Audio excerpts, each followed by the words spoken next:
Today's second date update is going to be different than one we've ever done before. Why is that? How so? The email that actually came in from the dude that wants us to do a second date update for him actually said, I kind of need a second date update. Kind of. Sort of. Sort of. It's on the fence about it, 50-50. His dilemma is awesome. Robert met a girl named Kate. Okay. They had a one-night stand, as sometimes people do. Yeah, that's nothing new for a second date update. Robert didn't want to see Kate again, Okay. but he's on the phone with us right now for a second date update. To call Why? Kate? He wants us to call her Yeah. because after they had a one-night stand, she was texting him. He stopped responding to her, blew her off, right? Okay. Sometimes that happens. Yeah. Then Robert realized something about Kate. That he actually likes her and maybe should give her a second chance and stop being so jaded by love. No, Or- Kate has his watch. And he wants to get his watch back. Isn't that right, Robert? It's a really nice watch. Apparently. Now, I read your email, and it sounds like you don't really want a true second date with Kate. I need you guys to smooth things over and make her think I'm a nice guy so I can get my watch back. So you want us to lie to her is basically what you're saying. Yeah, I mean, if you could, just if you could tell her I lost her number or my cell phone. All right. This goes against every bone in my body. Not me, because I'm a fan of watches. And I Yeah. think this guy should get his watch back. Why can't you just call her and say, hey, it's Robert. I know you probably remember me. Sorry for not answering any of your texts and stuff. I'm just not interested in a relationship. But I do still want the relationship with that timepiece I had. Can I get my watch back? Why don't you just want to call her yourself? I've heard the second date updates, and, for some reason they really warm up to you guys, and I think you guys really get through to people. So I think you could do this one. Yeah, sometimes we do. Was the night really that bad that you just don't want to, maybe even give it a second date option? I don't think it's even worth it. Whoa. How many times did she try to get a hold of you after your one-night stand? I mean, would she be mad if you called her? I think so. It was a couple weeks or she was trying to get in touch with me. A couple weeks and you blew her off. Yeah, that's okay. bad. And what was the situation? Like, you guys were too drunk at the bar, you left and went home together, or? Yeah, we just hooked up at a bar. All right, well, I guess we'll see if we can do this for you and get your watch This back. is weird. I know. It's awesome. I mean, you do want to go out on a date with her, though. You want us to call, do the whole second date update thing, and see if she'll go out with you for the sole purpose of getting your watch back. Yeah. This is so conniving. And What are you going to do if she says she threw your watch out? Because, I know as a guy, a lot of girls, and guys I guess will do it too, you'll leave something behind, a little leave behind, hoping that someone will be like, you come back over and get your bra. Whenever girls did that for me, I just throw it out. And then they'd ask me about it, I'd be like, yeah, I threw it out. And they're like, $75. I'm like, yeah, I should know that. What if she threw it out? She better not have. It was a nice watch. Okay. All right, well, we'll play a song. oh, I already feel guilty about this. Why? We're just trying to get his property back. Okay, that's If you fine. think about it, But I Kate don't- is a thief. I don't want to lead Kate on into thinking some dude likes her when he doesn't. We don't necessarily have to do that. I mean, we can. Well, yeah, we'd have to do that. I guess if we want him to go out again, we have to do that. We're going to play a song, come back, call Kate, see if we can smooth things over for you, and get your watch back through a second date update. Okay? That would be awesome. All right. And this may spawn a new segment for us, too. Brooke and Jubal's Lost and Found. Yeah. Where, hey, what'd you lose? We'll call the restaurant and see if we can get it back for you. Moving 92.5. Brooke and Jubal in the mornings. Second date update. Second date updates used to be if you went out on a date, you liked the person, they didn't call you back, you email us, we'll call them and find out why. It's evolved. Now it's you went out on a date, left your stuff at somebody's house after a one-night stand and then blew them off, want your watch back, email us. We'll see if we can get your property. That's so messed up. Robert is on the phone with us right now. Robert is about to have us call Kate. Robert hooked up with Kate one evening, had a one-night stand, blew her off because he wasn't into her. How long was she texting you, Robert, after you guys hooked up? For about 3 weeks. For about 3 weeks she was texting him, and Robert did not want anything to do with her until he realized, wait a minute, she has my watch. Oh, goodness. Now he wants us to call her, smooth things over, see if we can get them to reconnect so that he can get his watch. Why? Robert, can I ask you, did you lead her along, string her along, make her lots of promises after you slept together? I told her I would call her, but I didn't do that. And what's so bad about Kate? Because you liked her enough to sleep with her. Yeah, but he's a guy. Guys Yeah. like women enough to sleep I with mean, them. there's Like, gotta be- yeah, you're never like, oh my God, I shouldn't do this. I don't feel an emotional connection. It's just like, yeah, She has boobs. yeah, we do this, and then tomorrow you go, oh, I don't like her too much. Yeah, she's just one of those types of girls you just hook up with, you know? All right. That's messed up. Well, Brooke and Lydia, you guys have the type of guy that you just hook up Well, with too. I'm I mean, just- there's, all I'm there are hoping- people that you're not interested in a relationship with, and they're only good for one thing. I'm only hoping that maybe that's all she wanted out of the night, too. No. Maybe. She wanted his watch. And she Maybe. has it, and we must get it back. It's a quest for the watch. All right, Radio repo. here we go. We're gonna call her and get your watch back. Okay. That would be awesome. All right. Hang on.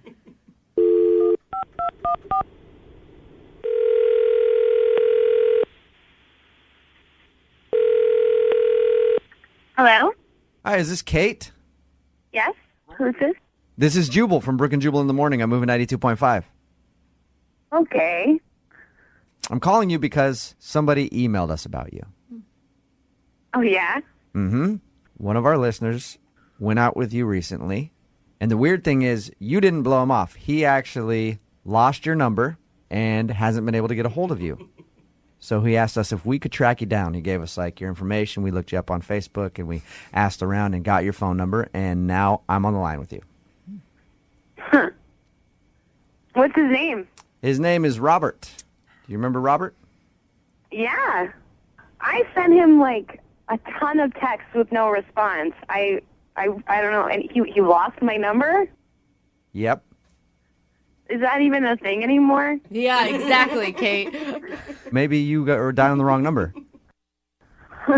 So I'm excited to be able to give you a call and say that Robert would love to see you again. Yeah, I'm a little skeptical just because, I mean, I really liked him. We had an awesome time together, and after not hearing from him for a while, I figured he just was, blowing me off. Did he seem like that type of guy that would maybe just, sleep with you one night and then never call you again?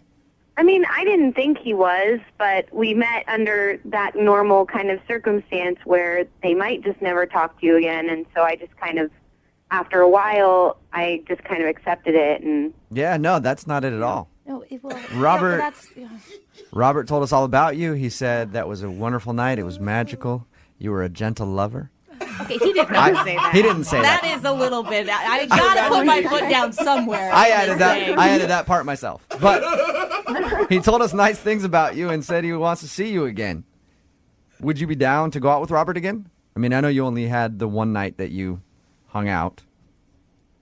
yeah, I'd like to.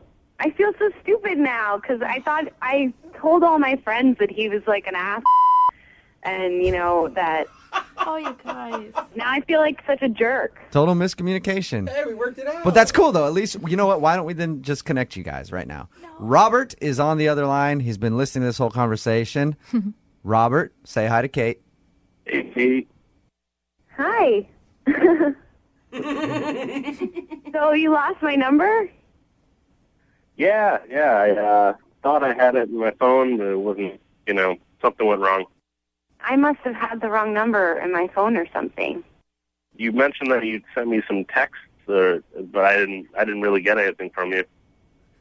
That's awkward. Yeah, I hope you didn't. but I hope you didn't text anything crazy there, Kate, to the wrong Oh, number. no, it's just, just that I wanted to see him again, and I had a great time. Perfect. Oh, Then gosh. you guys can see each other again. Kate, do you want to go out with Robert again? And Robert, would you like to go out with Kate again? Yeah, sure. Yeah, I would definitely like to go out again. Perfect. That's awesome. Congratulations. Kate, I wanted to ask you something else before I send you guys out on your second date. Yeah? Robert mentioned that you have something of his. We probably don't need to. And I go don't into that. I don't just mean his heart, Kate. He left his watch at your place. A watch? Yeah, did you find his watch? We could probably talk about all this on the second date. We don't really need to. Oh, I think we should talk about it now. Yeah, I found the watch. Oh, nice. Cool. Yeah, I'm sorry. I gave it away. I didn't know it was yours, Robert. I'm Really? sorry. You got rid of it? I gave it to a friend. That is awesome, Kate. Which one of your friends did you give it to? He's just walking around with someone else's watch. Well, my friend Shannon uses it to time her splits when she's running. You gave it to her friend to use while running. That's awesome. Well, I mean, is there any way you could, get it back? I'm not going to ask for it back. I gave it to her. She uses it now. That's kind of rude. Well, that sucks. Are you kidding me? I'm sorry. We could go on our date and, maybe we could look for a replacement together or something. There you go. That's a good idea. Yeah, I don't know. I don't see that happening. Oh, Dude. oh no. What? Were you just calling me to get back your watch? Of course I was. Are you kidding me? No. And you guys did this too? You all were in on it, that you tried to set me up with someone who's a complete ass just because he wants to get a watch? I know. A cheap watch, for that matter. That is so ridiculous. Well, I didn't want to do it, but Yes, it was you Brooke did. and Lydia. You're so Both of them. smart. They were like, Jubal, we should do this because it's somebody else's property. And I was like, no, guys. This is someone's heart and their personal life, and I really thought that maybe it was all a mistake, and I got all excited, and you guys did that to me. I didn't do it. I was. Who the are you to do that? Well, We are sorry. we We were are just trying to- legitimately sorry. I'm not that sorry. You We were should trying be. to. We're trying to get his property back. That's all. Well, he lost his property when he left it at my place, so maybe he should take better care of his own property instead of treating it like he treats women, just leaving them around and never talking to them again. And I could have gone on a date with this guy again, and my heart would have been broken all over again. We wouldn't have let that happen, Kate. I promise that. Well, now that my dirty laundry's aired all over the United States, I'd like to hang up now. Hey, Kate, how about this? Can I send you guys out on a real second date so you can get to know each other? No We will way. pay for it. Come on. Send me on a spa day or something. I don't want to see that shit again. I think that's fair. Would you do a spa day with Robert? We'll pay for it. No, Jubal. No, Robert. I feel All right, like Kate, how about this then? Okay, how about we send you somewhere for like a spa day or something? Because I do feel bad for tricking you. Really? Yes. That would be great. Can I pay for that? Yes.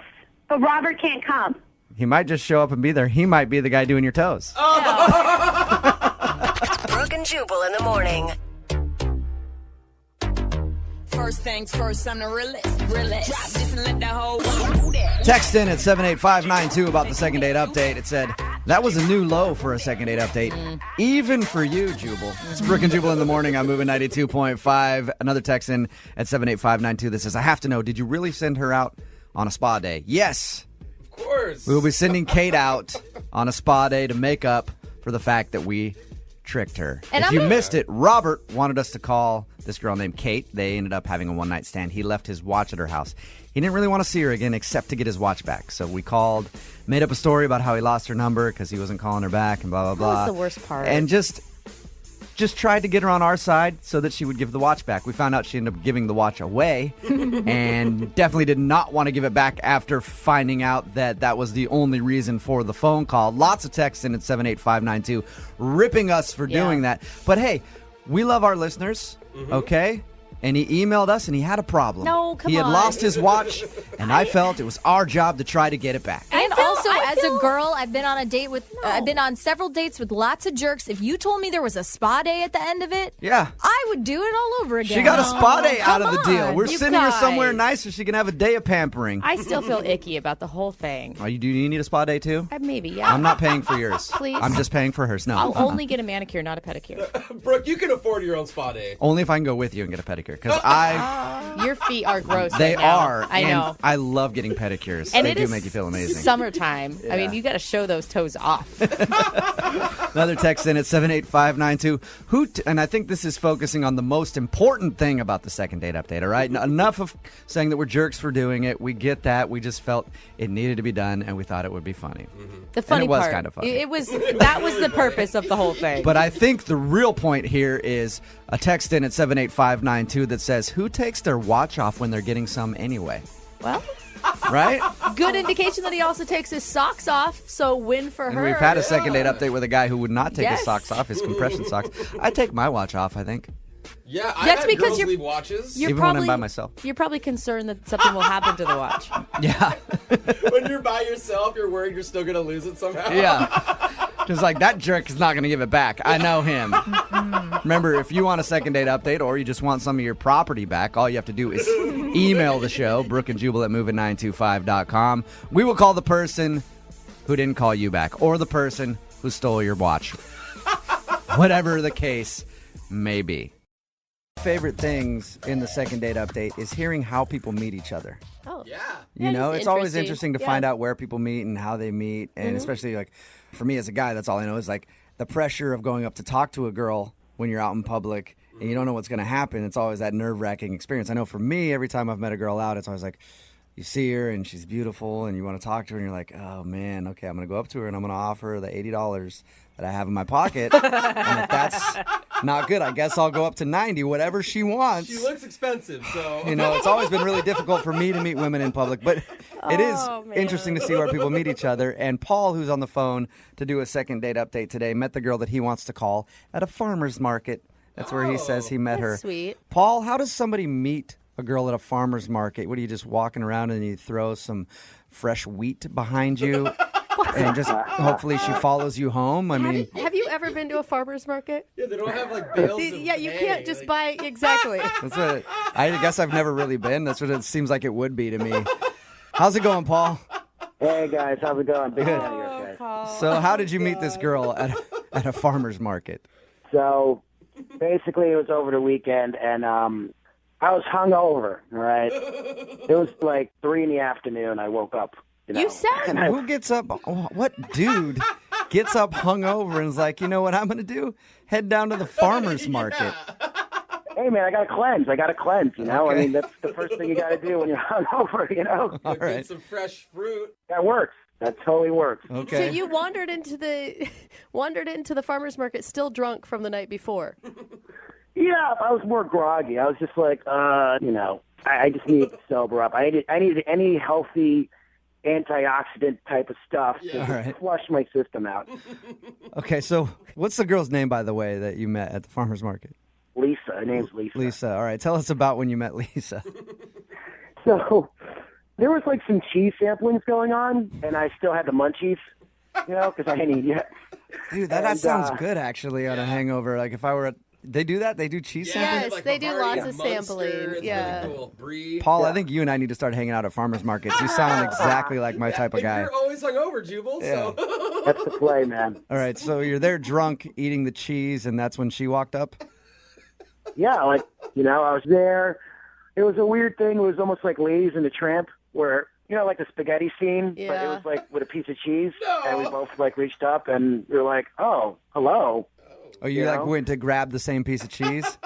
Yeah. That is a romantic I'm going to story. be honest. I mean, if I was this girl and there's this really hungover dude eating cheese at the farmer's market, I'm not immediately attracted to you, okay? Yeah, I don't think she could tell I was hungover, honestly, because you know how it is when you like still have the bed hair, you still feel sexy and confident, you know, where you're still kind of buzzed, but you're still like, yeah, I own it. All All right, so you guys went to grab the same piece of cheese, and you were like, what's up, girl? What are you doing here? Yeah. Well, not like that. I mean, I was still a gentleman, so I was like, oh, my bad, you know, you could have it, you know, and we kind of sparked a little conversation, you know, flirty, and she was smiling at all the dumb stuff I was saying. And afterwards, I was bold, you know, because, you know, I was still a little tipsy. And I was like, hey, you want to, like, maybe grab a coffee or something? Okay. You know? So did you go straight from the farmer's market to go get coffee? No, I mean, first she had to finish up some errands and shopping, so I kind of was like with her, you know, because I was like, I have to be like, oh yeah, I'm shopping too, though, but like, yeah, after we finished shopping, so I had to shop as well. So you had to pretend shop at the farmer's market to get your date. Yeah, I guess I did because the spark was there, and she seemed pretty interesting, and I don't know, I was just like, I can't blow this opportunity, you know? Yeah. Okay, so you guys walked around the farmer's market and bought groceries and then went for coffee. It was pretty cool. It was like a little place near there, and she's a really cool chick, you know? She's really real. She's not into, like, materialistic stuff, which kind of, like, interests me. Like, she's not into, like, clothes or like, labels or, So you met her at a farmer's market, and she's not into anything materialistic. You met a hippie. Yeah, it's yeah, I guess, That's cool. She's just different from other girls, I guess, And so, coffee went well then? How long did you guys stay? Oh, we probably hung out for like a good 20 minutes or so, just like talking about life. And the only thing was, like, afterwards, I kind of asked her out, and I said, hey, can we like maybe actually go on a date or something? And she said, yeah, why not? Maybe. And she smiled, and then I just took her number. Maybe is not necessarily the best thing to hear. She smiled. That's just like a good signal of like positivity. So how'd your interaction go after that then, after the coffee? So we've been texting back and forth, but then she stopped, and I'm just wondering, well, is she busy or is she not feeling me, What's the last thing you said to her? I don't know, I'm kind of awkward with text. Mm-hmm. So I think I was just saying, like, hey, so still drinking beet juice? Because I brought, like, beet juice. And I was saying, like, hey, I'm still drinking it. I don't know, I'm awkward. I'm so... That actually sounds kind of funny. I mean... Did she respond to the beet juice comment at all, or was that the last you heard from her? Yeah, that was the last. Are you trying too hard to, like, be into what she's into? Yeah, maybe. I don't know. I mean, I was trying to connect with her just to show that I was into her stuff that she was into, but I don't know. I hope she doesn't think I was mocking her, I hope she doesn't, like, think I'm an idiot. All right, well, we'll play a song, come back, call her, and get your second date update, all right? Cool. All right, man, hang on. Moving 92.5. Brooke and Jubal in the mornings. Second date update. Let me think of the best way I can recap today's second date update. Oh, like this. He's a reckless drunk who just wanted some antioxidants to cure his hangover. She's a free spirit who was just out to get some fresh cut flowers and some artisan bread. That was until the day they met at the farmer's market, and their lives were flipped upside down. Ryan Reynolds stars as Paul from today's second date update. And Kate Beckinsale stars as the girl he's about to call in this new smash hit, Free Range Love.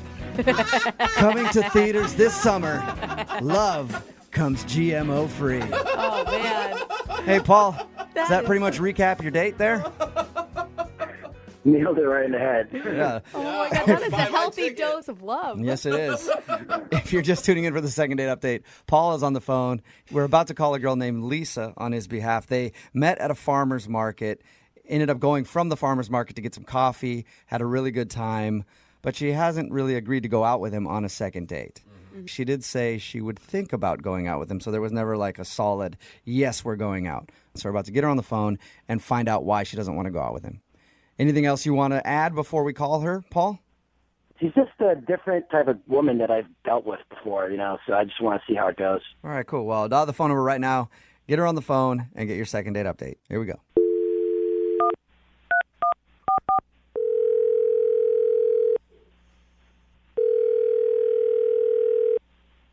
Hello? Hi, can I speak to Lisa, please? Speaking. Hi, Lisa. How are you? This is Jubal from Brooke and Jubal in the morning. Fine. Do I know you? I don't think we've ever met before, no. It's nice to meet you. Yeah. Wait, I'm sorry. Who else is on the line? Oh, that's the entire show. So it's Brooke and Jubal in the morning. I'm Jubal. That's Brooke. That's Jose. How are you this morning? Confused. That's how I'm doing. I'm calling you because we recently got an email from one of our listeners asking if we could get a hold of you. Okay. It's a segment that we do on our show called the Second Date Update. Paul emailed us and asked us if we could find out if you didn't like him for a certain reason.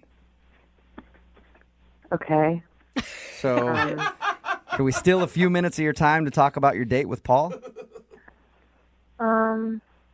I don't really want to do this, to be honest. Okay. He just really liked you, and he's just wondering if he did something wrong or why you're not into him. Because he told us that he definitely didn't do anything wrong. That's all I'll say. He didn't do anything wrong. Any advice that maybe you could give us for him as he goes forward, like dating in the future? Things that he should maybe watch out for?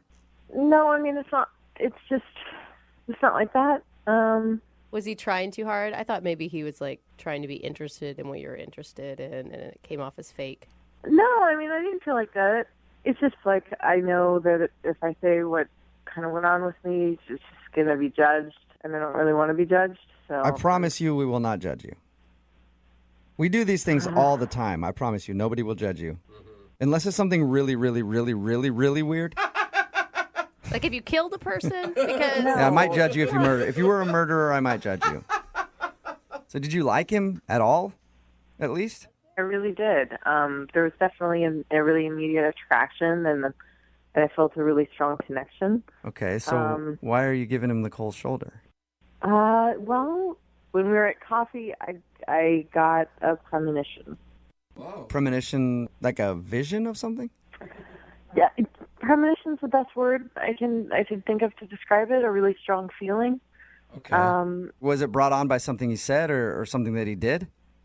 No, it just occurred, and I needed to take some time to figure out what it was about. And it wasn't so much a premonition about him. Just there was something strong there that I needed to sort out. So I went to a spiritual guide that I see. This premonition or feeling that you had when you were out with him, it was powerful enough that you wanted to talk to your spiritual person about it? Yeah, very much so. Does that mean like you liked him a lot? I mean, I liked him a lot, definitely, and then I got this feeling, like I said at coffee, and it was strong, and so I had to go investigate it. Okay, so what did your spiritual advisor say? Do you mind telling us that? Yeah, but you just gotta be like, I understand that what I believe is not what everyone believes, and I get that, but just please be respectful. For sure. That's all I'll ask. Okay. So my spiritual advisor connected that the reason why we had such a strong connection is because we were actually related in a past life. In the 1500s, he was my father. What? In the 1500s, he was your father? Yeah. I mean, that's why it was like I felt like I knew him. I felt like I knew things about him. And it felt like more of a recognition than a meeting. Okay. That's interesting. What was So you felt that connected to him. I mean, obviously, if he used to be your dad, Yeah, you I would felt feel... like I knew him already. I don't know much about what you believe in and that kind of stuff, so you can help enlighten me right now. So you felt like you were out having coffee with your dad? Yes, I understand he's in a different physical body now, as am I. But if you believe in reincarnation and you believe that when we die, we are reincarnated in another body, that nothing is created or destroyed, right? Okay.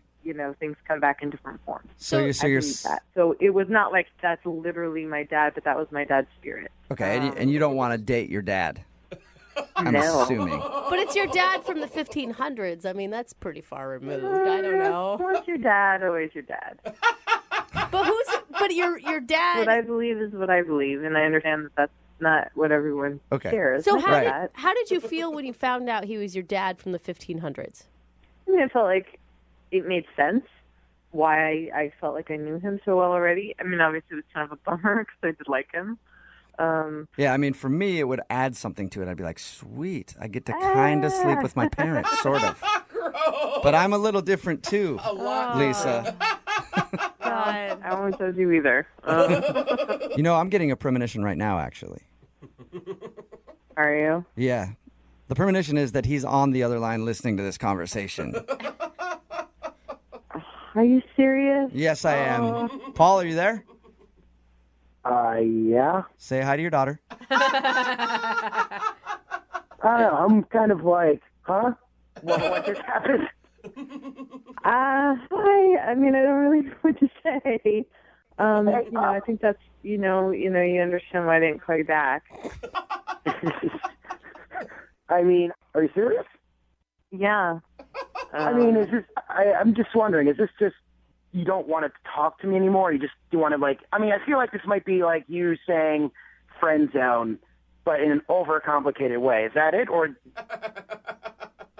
could just I'm not trying to get out of it. I do like you, so I'm not trying to evade relationship. I'm definitely not comfortable dating for obvious reasons.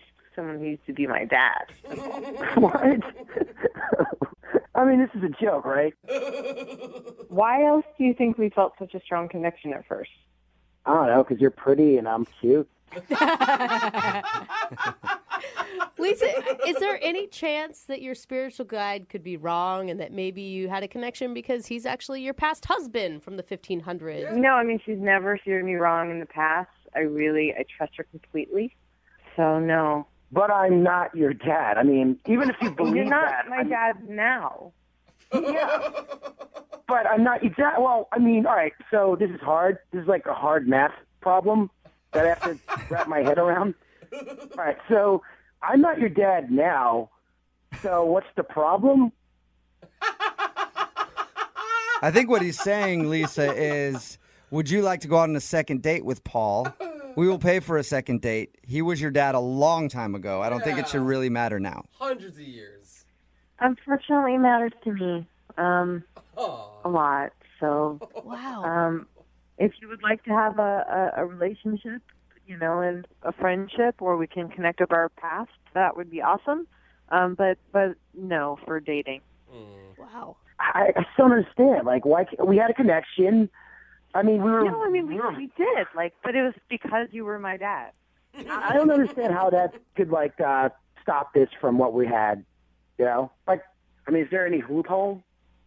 Unfortunately, no. Yeah, maybe you could ground her and force her to go out with you. I mean, you are the father figure here. So gross. Yeah, Brooke. Well, sorry, Paul. No second date. And Lisa, I appreciate your time and I appreciate you being open and honest with us. Yes. I know it had to be hard because you thought we were going to judge you and make fun of you. I did. All right. Yeah, so I appreciate it. Okay. Have a good day. You too. Wow, that was really hard not to judge her that time. We've been doing these second dates for a while now, and the one thing that I've learned is that it's always a good idea to start drinking before your date shows up. No, that's a bad idea, Jubal. That's what happened with Greg and Tanya. Oh, no. Greg, what's up, man? How are you? Hey, I'm doing good, Jubal. How are you, man? Good. Now, your email said that you met a girl on a dating website and set up a date at a bar and then wanted to play Truth or Dare with her, right?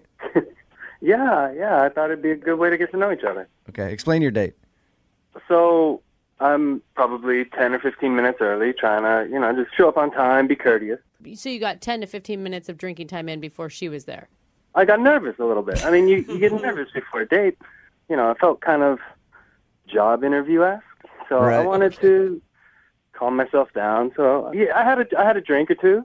Okay. You can tell he needs a drink or two. Yeah, you sound nervous right now. Should we put you on hold and have somebody get you a drink? And you shouldn't be drinking before job interviews either. Just to, I mean, you're going to make that parallel. Thank you. Yes, it's good advice. So you got there a little early, had a couple drinks yourself to kind of get loosened up, and then she showed up. And how'd the rest of the date go? Yeah, no, it was great. We had a blast. I mean, she showed up. She's gorgeous. She was very nice. We had fun. So we played Truth or Dare. And at first it was kind of stupid stuff, but I dared her to put an ice cube down her shirt and What, are you she dared me to lick the bar table. It was that kind of a night. That sounds fun. Yeah, that sounds like a fun date to me. Was there any weird moment while you were playing Truth or Dare? Oh, yeah. Oh, it got out of control quick. But it was fun. Like a bad weird moment. Like, did you screw up the date there somehow? Well, I don't know if I screwed it up. I mean, she was having fun. At one point, I don't remember who it was, but somebody spanked the bartender. So, it sounds like you guys are just getting wasted. That's great. So was the spanking the craziest thing that you did? Things were a little foggy. I don't remember everything we did. How did your date end? Well, at the end of the night, I dared her to kiss me, and she did. Good. And she says, I'm headed toward this neighborhood, and I live in the opposite direction, and I wasn't really thinking, so I said, okay, well, I'm headed the other way. And we just sort of went our separate ways, and I got to thinking that was probably not a good move on my part. Yeah. Or her part, she could have walked you home. Oh, come on. Gender equality. Yeah, seriously. Yeah, let a girl walk at 2 a.m. in bar clothes by herself. It's always Drunk. great. Yeah. I called her twice this week. She hasn't returned my calls, and I'm assuming something went wrong, but I'm not exactly sure. Well, you think something went wrong on her walk home or something went wrong with your kiss at the end of the night? Well, that's what I'm not sure about. Yeah, or the date in general, because it sounds like you don't have much memory of anything but her putting an ice cube down her shirt. I remember we were having a blast. Okay. I don't remember there being any awkward moments. I remember there being great chemistry. And, you know, at the end of the night, she kissed me goodbye. Yeah, Okay. So, it's not bad. All right. Well, we'll play a song, come back, call her, and get your second date update, okay? thanks. All right, hang on. Moving 92.5. Brooke and Jubal in the mornings. Second date update. I actually think playing Truth or Dare on a first date is a good idea. I think it could be fun. It's a fine line. Yeah, maybe It's a very fine line. maybe if you don't get absolutely hammered Yeah. before and during playing like Greg did. Greg, you ready to call Tanya? I'm ready. All right, if you're just tuning in, Greg met Tanya online. They went out for a date at a bar, ended up playing Truth or Dare. Only thing is, Greg showed up probably about 15, 20 minutes before her, started drinking on his own, and then got really drunk while they played Truth or Dare and doesn't remember much about the date. It's got to be kind of weird to not really remember if you did anything wrong. You're saying that's weird? Yeah. Isn't that every weekend Well, for you? kind of, but, you know, I'm talking about for him on a first date. I can't imagine I did anything that was too out of control. Yeah. Yeah, that's what every Okay. drunk says. We're going to call her right now and see what went wrong on your date. If anything did go wrong, she just may not be into you, you know? Yeah, that could be. All right, we'll call her right now.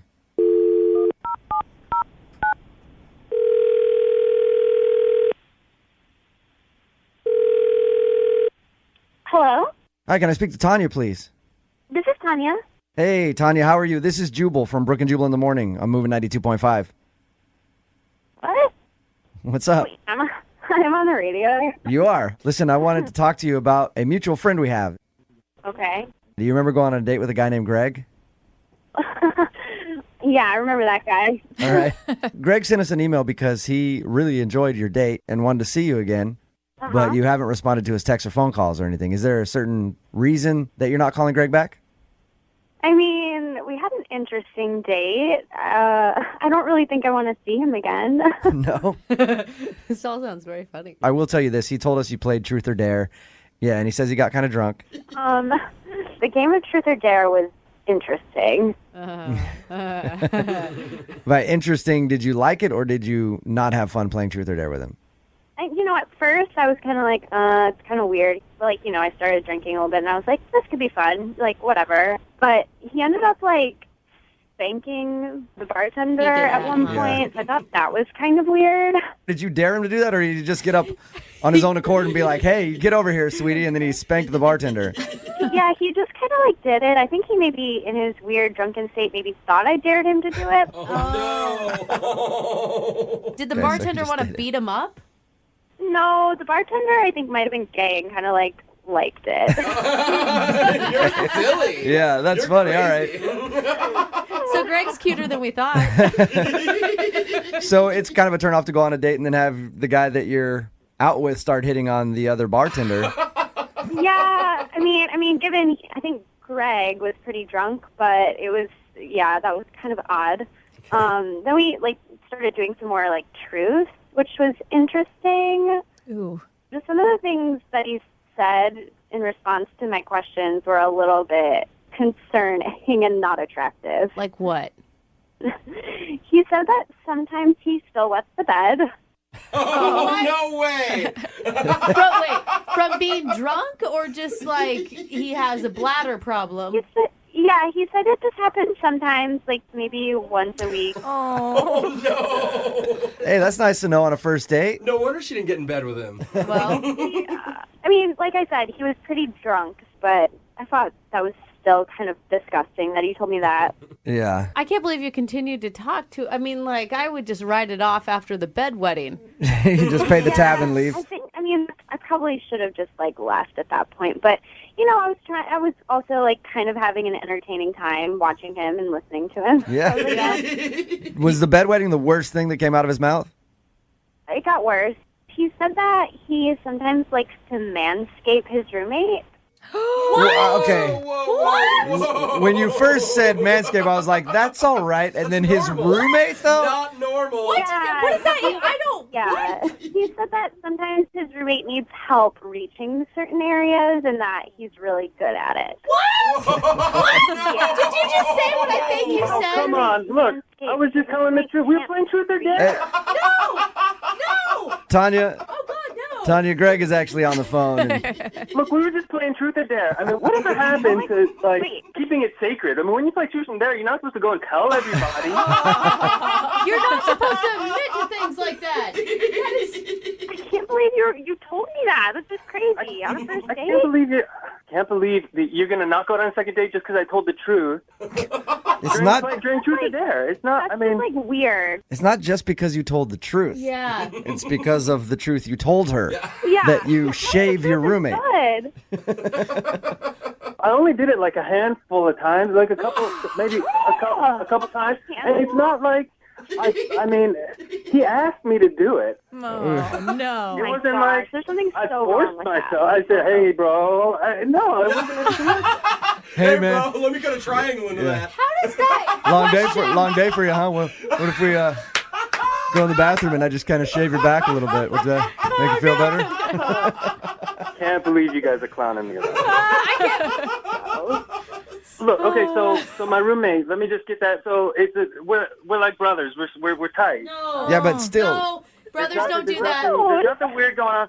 So he's just super hairy, and so hook him up. I mean, so what am I supposed to do? I mean, I'm You're just trying supposed be a to good say friend, you know? no. I've got some hairy friends, and if they ever ask me to shave them or trim parts of their body hair, I'm not doing Say, it. go pay a professional to do it. Yes. So you're telling me you never give your friends a manicure? I mean. It's different. different than manscaping or womanscaping. I don't know, my friends.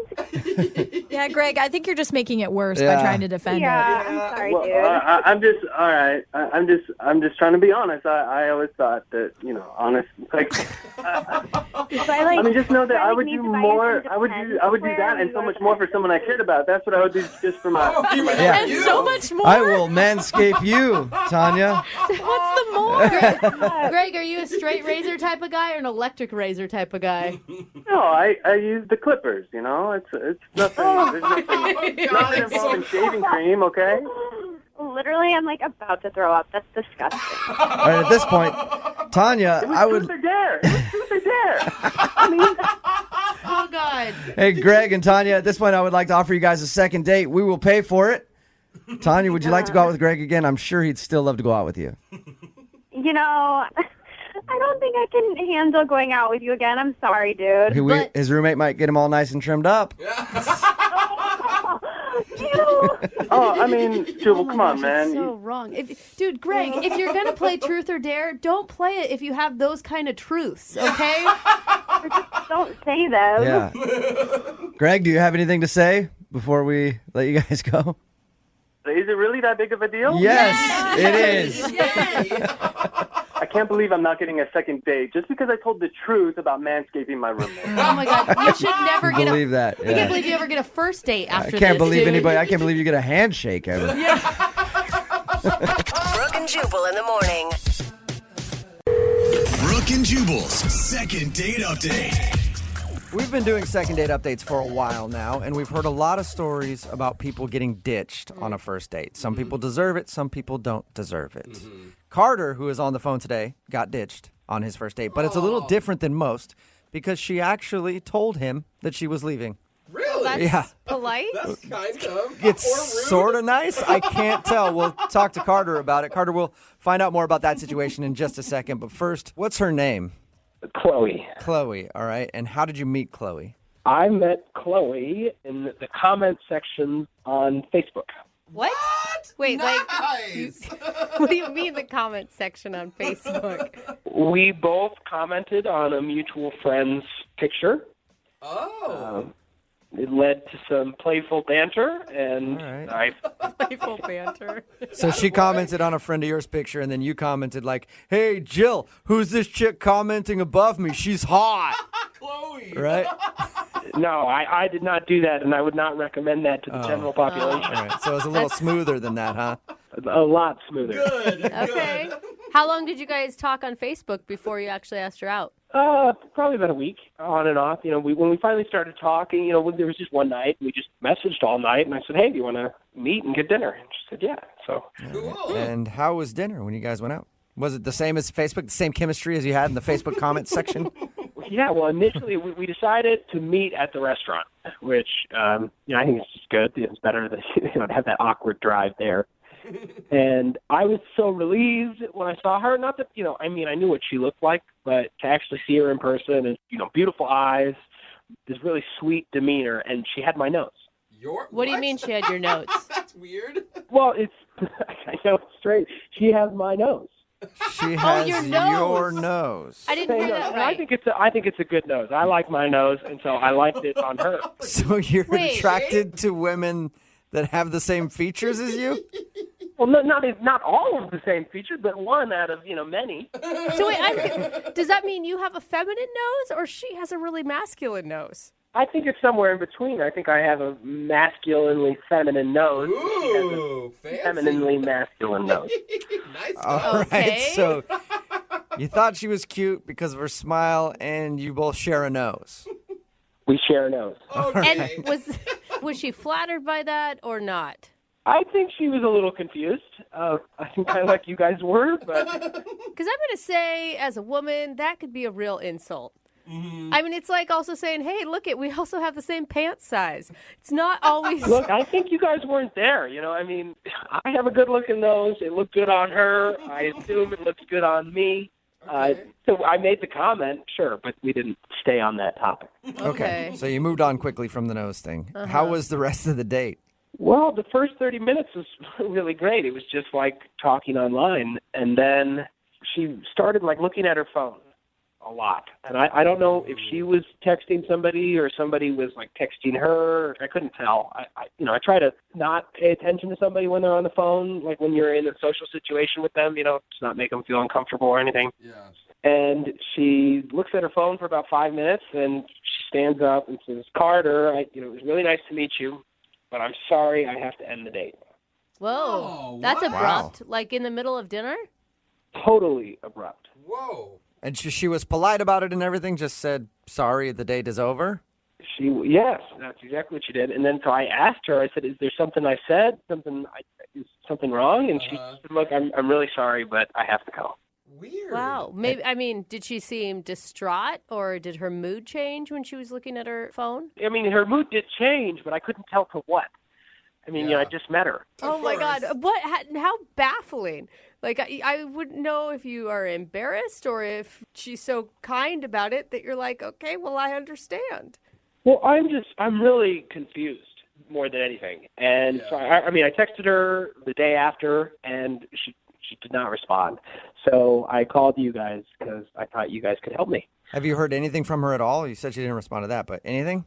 The way that it ended, I'm trying not to actively blow up her phone or anything like that. Right. So, and what's her Facebook status like right now? Is she active? I haven't seen her post anything. I mean, this was 3 days ago, and it's just the only reason that I could think about her calling off the date. The only reason is the nose thing. Yeah, but her leaving came a good while after you made that comment, right? A while after. So, I mean, if it was because of the nose thing, she had to play it cool for about a half hour. Yeah.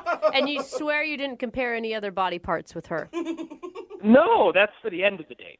All right, well, we'll play a song, come back, call her, and get your second date update, okay? Awesome. Thanks, guys. All right, man, don't go anywhere. Moving 92.5.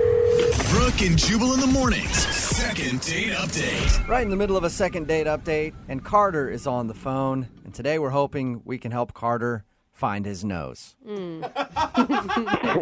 Why do I say that? Because when we were talking to Carter just a second ago about the girl that he wants to call today, he shared with us one of the reasons that he liked her was because they had a similar nose. It's so weird to That me. is strange. And he actually told her that during the date, and that's the only reason he can think of why she might not be calling him back today, because that could have creeped her out a little bit. Yeah. You know, Carter, I think you should actually be happy about your first date. Why's that? Well, because she left you at the table and left the date, but at least she had enough respect to get up and go, the date is done, I'm going home now. Yeah. Because most people, somebody goes to the bathroom and then they're never seen from again. Yeah. They crawl out the window or something. At least she had enough respect to tell you that she was leaving. I guess you're right.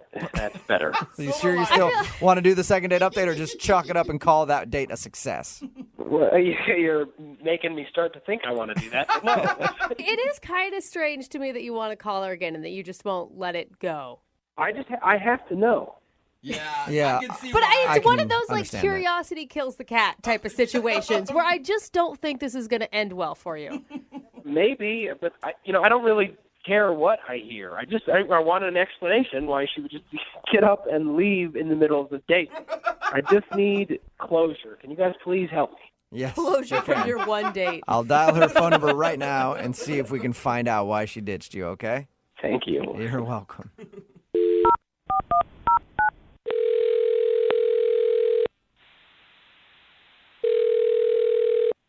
Hello? Hi, is this Chloe? Yes. Hello, Chloe. This is Jubal from Brooke and Jubal in the morning. Okay. How are you? Good, I guess. What is this about? Well, I wanted to call you because we actually got an email about you from one of our listeners. I'm sorry. Do you have the right phone number? I think so. Let me ask you. You tell me. Your name's Chloe, right? Yeah. Have you recently gone out with a dude named Carter on a date? Yeah. Perfect. Then I do have the right person on the phone. Hey, because Chloe. that's why we're calling you today. Carter actually emailed us and asked if we could get you on the phone because apparently you left in the middle of your date and now you're not responding to his text messages or phone calls, and he wants to know why. Oh, my God. I can't believe Carter did this. I just got to say, lots of respect for you. I mean, to be able to do that in the middle of the date and just face the awkwardness head on takes some pretty big cojones. Do you what? I don't know what you're talking about. When you left in the middle of the date, when you stood up and said, sorry, we can't continue this date anymore, and then left the table. Oh, my God. How do you guys know that? Because Carter told us about your date. And that's why we're calling you today. He wants to know if he did something wrong so that maybe he can fix it in the future. Oh, this is kind of embarrassing. Really? Is it embarrassing for Carter or embarrassing for you? I mean, it was just bad timing, I think. Like the the date? Yeah, just it was bad timing in general. What do you mean? Like something else was going on that night? I don't get it.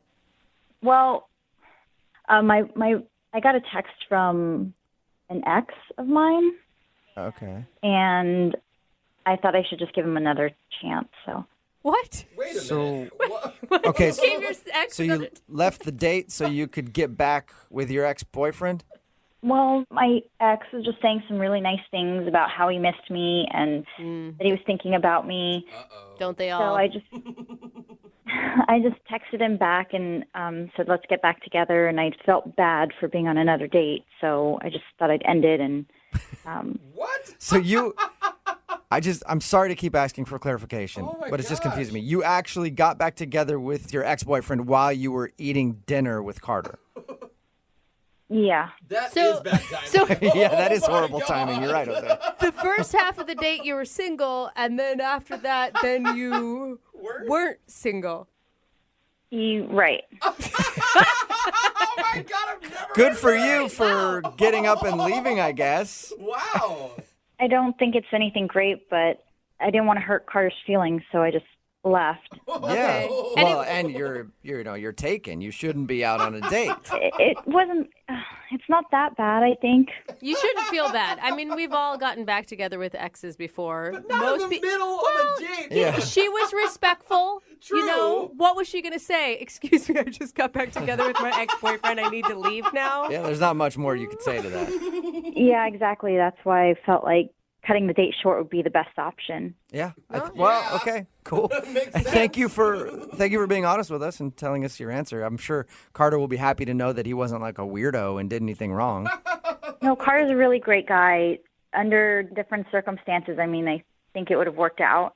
Oh, no. Okay, well, that's a nice thing to say. All right, well, Chloe, you were very honest with us, and like I said, I appreciate that. Now I need to be honest with you and let you know that Carter is actually on the other line listening and wants to talk to you. Hey, Chloe. Oh, hi.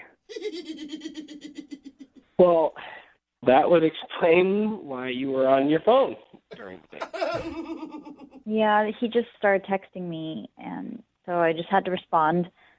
Oh, yeah, I get it. Are you guys back together? Yeah, we're trying to make things work, I guess. Oh, well, So awkward. well, that's that's too bad. I thought you and I had something. That's really sweet of you to say, but I mean, we only met each other for a half hour. Yeah, no, it's just a bummer that you didn't stick around. I mean, if we'd have just spent more time together, I think we would have really, hit it off, and it would have led to a lot more nice dates. But, Aww. The heart wants what the heart wants, and I'm disappointed. You're so sweet. Oh, that's really nice. And I do really feel bad about what I did. It's just, I don't know, me and my ex, we have a history together, so. Yeah, well, it must not have been a very good one. I mean, if you broke up. Hey, Carter. Yeah, no, there were some good times, but there were some troubling times too, I guess. Well, Chloe, you and I didn't know each other all that well, but, I mean, we never had any trouble. Whoa. I mean, that's kind of who I am. I'm a drama-free person. I gotta say, Chloe, he's doing a good job of selling himself. I'm already like Team Carter. Break up with that ex. Yeah, maybe I do feel bad. I mean, things you're saying, Carter, are giving me second thoughts. So maybe I don't know. Maybe I should end things with my ex-boyfriend. What? What did we just come to? So- what is happening now? Are you saying that you want to end things with your ex, who's now your current boyfriend, and then go back to dating Carter? I don't know. I mean, he's saying some really nice things and bringing up some really good points. I mean, me and my boyfriend did have some troubling times. See? Wow. Look, Chloe, I don't want you to break up with him because of something I'm saying to you. I want you to make your own decision. Yeah, you're right. Maybe I should stay with him. Chloe! Chloe, do you want to be with your ex, or do you want to go out with Carter? I don't know. I'm just really confused right now. Chloe, I think you should be single. That's what I think you need to be for a little while. I think I'm going to stay with my ex. I think that's what I'm going to do. Are you sure? Carter sounds like a really nice guy. Yeah. I mean, do you guys really think I should go out with Carter? Oh my gosh, Chloe. I think you should go out with Carter. Chloe, would you go out on a second date with Carter? We will pay for it. I don't know. Is that what you guys think I should do? I think you should do, yes. I don't think you should be in the current situation that you're in, that's for sure. Because you do not sound dedicated to it. Yeah, you're right. This is a lot of drama. I guess I'll go back with my ex. No, that's not what I meant. Okay. Even the ex is drama. What are you So doing? you don't want to go out with Carter again, or you do? It's a free date. I do want to go out with him again. Okay. So you're going to go out with Carter on the date that we're offering. I would like to, but I don't think it's the best decision.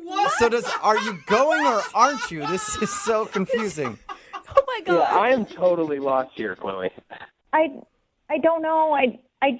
Carter, yes, I do want to go on a second date. Okay, yes, you're awesome. going. But I think it should just be a friend's date. What?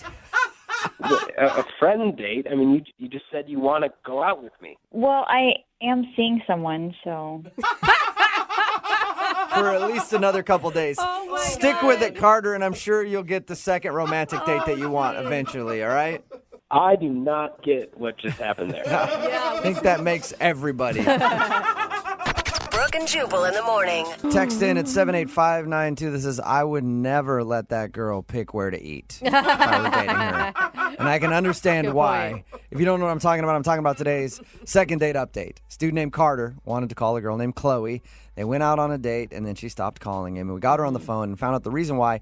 During the date, she got a text from her ex-boyfriend saying that he wanted to get back together, and she decided to get back together with him right there on the date.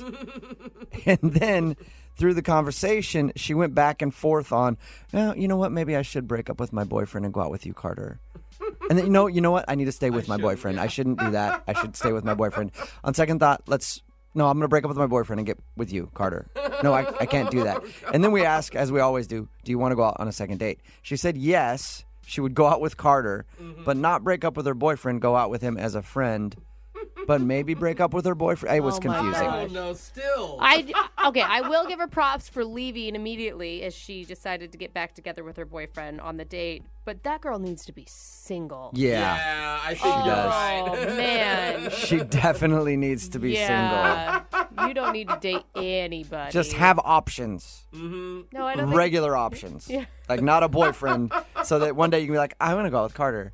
And then I'm going to go out with Steve. Yeah. No, who do I go out with today? I don't know. Just let the wind fall. Definitely could not make a decision to save her life. So I think they're going out again as friends. We think. But then I again, don't- I'm not really sure. You know they'll end up getting married by the end of the date. Dude, or no something. one is. They're not sure. Text. Remember, if you want to do a second date update, all you have to do is just email the show, and we will call the person who didn't call you back. Brooke and Jubal's second date update. For today's second date update, Ember is on the phone, and she sent us an email saying that she looked past a deal breaker because she liked the dude that she went out with so much, but now he's not calling her back. Uh-oh. Proof that you shouldn't look past your deal breakers. Like my deal breaker, if I go out with a woman and she has like a family, like a healthy family dynamic. Deal breaker for me. Yeah, gosh. Yep. She wants functional families and no daddy issues. Ick. Huge red flag Yeah. for me. Listen, Ember said she looked past the deal breaker. We'll find out what that is in a second. But first, Ember, how are you doing? I'm good. I'm just on the edge of my seat waiting to find out maybe what happened with this date. But I'm good. I'm doing good. Well, slide all the way back into your seat because sometimes these phone calls can take a long time. I want you to be comfortable. Okay, I'll relax. I'll try. Okay. Don't want to give you a cramp. Yeah. So tell us a little bit about your date. So I met the guy on a dating app. I kind of just recently started doing the dating app thing. I wasn't meeting guys as naturally anymore. So Okay. I always think it's funny when people sound like so embarrassed by that. It's so the- normal now. But the majority of people do it. It's a normal thing. Yeah. I have friends who do it, and they've met guys they're really into that way. Right. So I thought I might as well try. Okay. So the guy's name on the app is Sparky. I thought it was kind of cute. Ember and Sparky, like. Oh, wow. I love it. Ember. Man. I mean, Just if- think of all the flame play on words you could have at your wedding if you guys got married. I like how you're picking guys online too. Like his name sounds cute. Well, I'm all about the wordplay. Not gonna Yeah. lie. Yeah. Yeah. All right. So you matched with the guy based on name alone.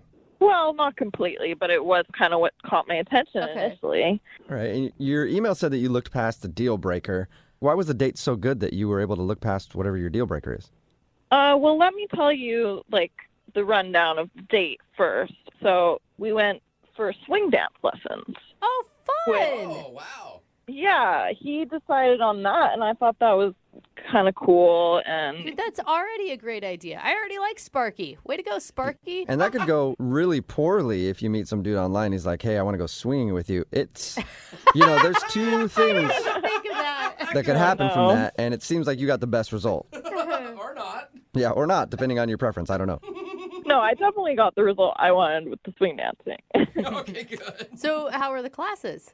Well, we both weren't that adept at it, but he was trying really hard to get the steps down, and I thought it was really cute that he was putting such an effort for us. Right. So you're having fun. Yeah, we had a good time. Good. And after that, we went to get dinner. Uh-huh. And that's when the deal breaker issue came up. Uh-oh. I called him Sparky, and he was like, well, actually, that's not my real name. And you're like, yeah, no kidding. Yeah. I didn't expect that. So he was like, actually, my real name is Ryan. And okay, perfectly good name, but unfortunately, my ex's name is Brian. Oh, okay. A little too similar for you. Yeah, we ended on real bad terms. So wait, that's your deal breaker? Is that you won't date anyone with a name similar to Brian? Well, I didn't realize it was a deal breaker until that came up. And then, it just kind of reminds me of Brian. Like, it's only one letter off. My friends might get confused and, make jokes about it. And I don't even want to think about that past, So wait, did you tell him that after he said that his name was Ryan? Well, no, because I had a good time and I liked the guy. And I didn't want to be a weirdo and be like, Oh, well, my ex had a very similar name, just so you know, and I hope that's okay with you. Okay, good. I'm glad you did not say that. Yeah, and go into great detail about how bad your breakup was with your ex. A lot of people like hearing that on a first date, so it's probably good you didn't go that route. Yeah, I didn't want to go into detail or even bring up any ex, because obviously that's not cool. So I was willing to overlook it. So how did the date end after the name thing?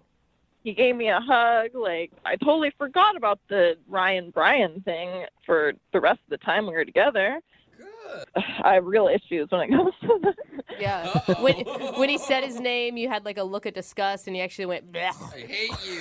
Right. My face tends to give away my emotions sometimes more than I'd like it to. So Maybe it was taking a little too long to order, and you stood up, and you were like, "You never know what you want when we get here. You're always changing your mind, Brian. This is another problem with you." Right. Maybe the PTSD kicked in. I don't know. Could've. Okay, well, we'll find out. We'll play a song, come back, and then call him and get your second date update, okay? Okay, thank you. All right, hang on.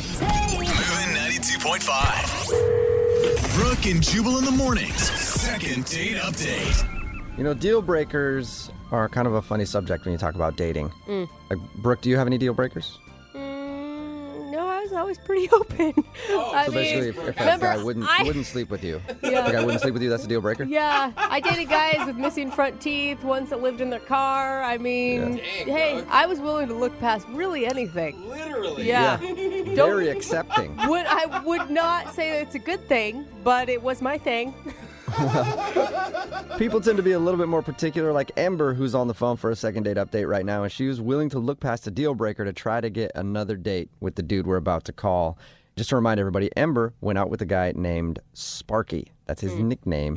She didn't know that his real name is actually Ryan, and it's really close to her ex-boyfriend's name, Brian, and that was the deal breaker. She felt really uncomfortable about that, but she was still like, whatever, I'm going to still try to go out with this guy, and now he's not calling her back. Ember, when we were talking earlier, I didn't hear, what do you like so much about Ryan? Like, why were you willing to look past this deal breaker?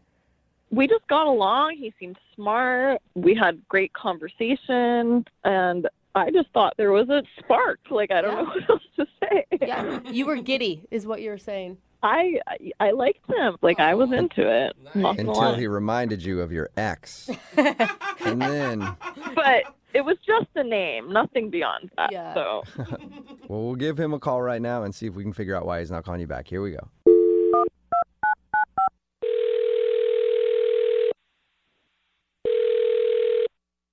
Hello? Hi, may I speak to Ryan? This is Ryan. Ryan, how are you, man? My name is Jubal from a radio show called Brooke and Jubal in the Morning. What is that? The radio show Brooke and Jubal in the Morning. It's the show where we do fun and wacky calls. I don't know if you've heard it before. Oh, yeah. Yeah, I guess I've heard of you guys. Okay, cool. Have you heard any of the fun and wacky calls we do? Because that's kind of what we're known for, fun and wacky calls. So this is one of them. God, that sounds so lame when you describe it like that. I mean, is it going to be fun or is it going to be wacky? Who knows? Maybe both. What's going on? I don't really get why everyone's laughing. I can understand that. It probably makes no sense to you at all. Well, we do a segment on our show called the Second Date Update, and you went out on a date with a woman named Ember. Yeah. Yeah. Yeah, Ember. And Ember emailed us because she said she liked going out with you, but she hasn't heard back, so she's wondering if she did something wrong. I don't know if I should talk about that. Can you at least tell us whether or not you had a good time on your date with Ember? I mean, that's not really that personal. Yeah, I guess we had an okay time. Oh, what a sell. Yeah. Terrible. Yeah, Man. it sounds like you were miserable the entire date, were you? I wasn't miserable. I guess I was just kind of confused. Okay. Well, here's the thing. Ember emailed us because she's willing to hear whatever you have to say. She wants to know. She said that she wants to know the reason? Yeah. She's actually the one that's confused. She thought you guys had a fantastic time. So can you just tell us what you were confused about? Like, if it's not embarrassing about you. Okay. I mean, I show up and she's all orange. Orange? Orange? Like the color? Yeah, like the color. Like a bad spray tan or something? I mean, amongst other things, yeah. Like her skin was orange, her hair was orange, and all her clothes were orange. Her hair was even orange? What? Yeah. So wait, is that different from what her profile pic was on her dating account? Well, I mean, she had like orange hair in her picture, but like I couldn't see her clothes. Like her clothes weren't orange, you know? Okay, but so she has orange hair, and then she decided to wear orange on your date. Yeah. She wore a maniac, Ryan. I don't even know how you felt safe. I mean, it's not that bad. It's just strange that like everything's orange, you know? So wait, literally orange, the color orange is the reason that you don't want to go out with her again? Yeah, and it wasn't just that she was wearing all orange. She ordered orange food for dinner. What do you mean? What kind of orange food? I mean, like she ordered carrots. Like we went out to dinner, she ordered carrots. Okay, so she likes carrots. What else? Okay, so she ordered carrots, then she ordered butternut squash soup. That's particular. Yeah, that's very particular and Which, very I mean, they're orange. both those are both like apps. That's not a meal. She ordered like 2 apps. That's not even, you know. Which is a crime in and of itself. Like, get an entree for God's sakes. Yeah, I mean, it's clear she's going out of her way to order orange food. Interesting. Yeah. And she never brought up her obsession with orange. No, she just like went on like she was dressed like a normal person and like didn't have orange hair and orange skin and acted normal. Are you curious at all why the orange? I mean, yeah, like obviously I wanted to know, but like I couldn't ask her. It's like a rude thing to ask on a date. It's like, hey, why are you all orange? You know? Yeah, I guess that is kind of rude. Yeah. But I know how we can figure it out because she is actually on the other line listening and wants to talk to you right now. Wait, what? Yeah, probably on an orange phone. I'm not sure. But Ember, are you still there? Yeah. Hi, Ryan. What's up? Oh my God, I'm sorry. I had no idea you were there. Well, I am. So, Ember, are you obsessed with orange, or did it just happen to be a day where you wore an orange outfit because it matched? I mean, I don't think I'm obsessed with orange. I like orange. I like to match. Sometimes I wear orange, sometimes I don't. I wanted to show my personality, and my favorite color is orange. But like, why did you order orange food then? Like, did you do that on purpose? Were you trying to send a message?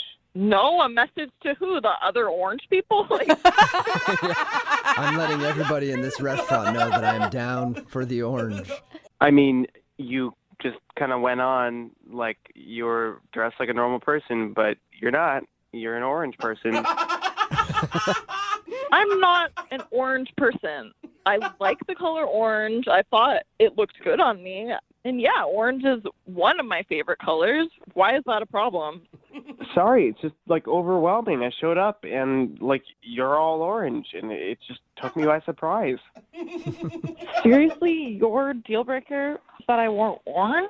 Because I had a deal breaker too, and I looked past mine. What was your deal breaker?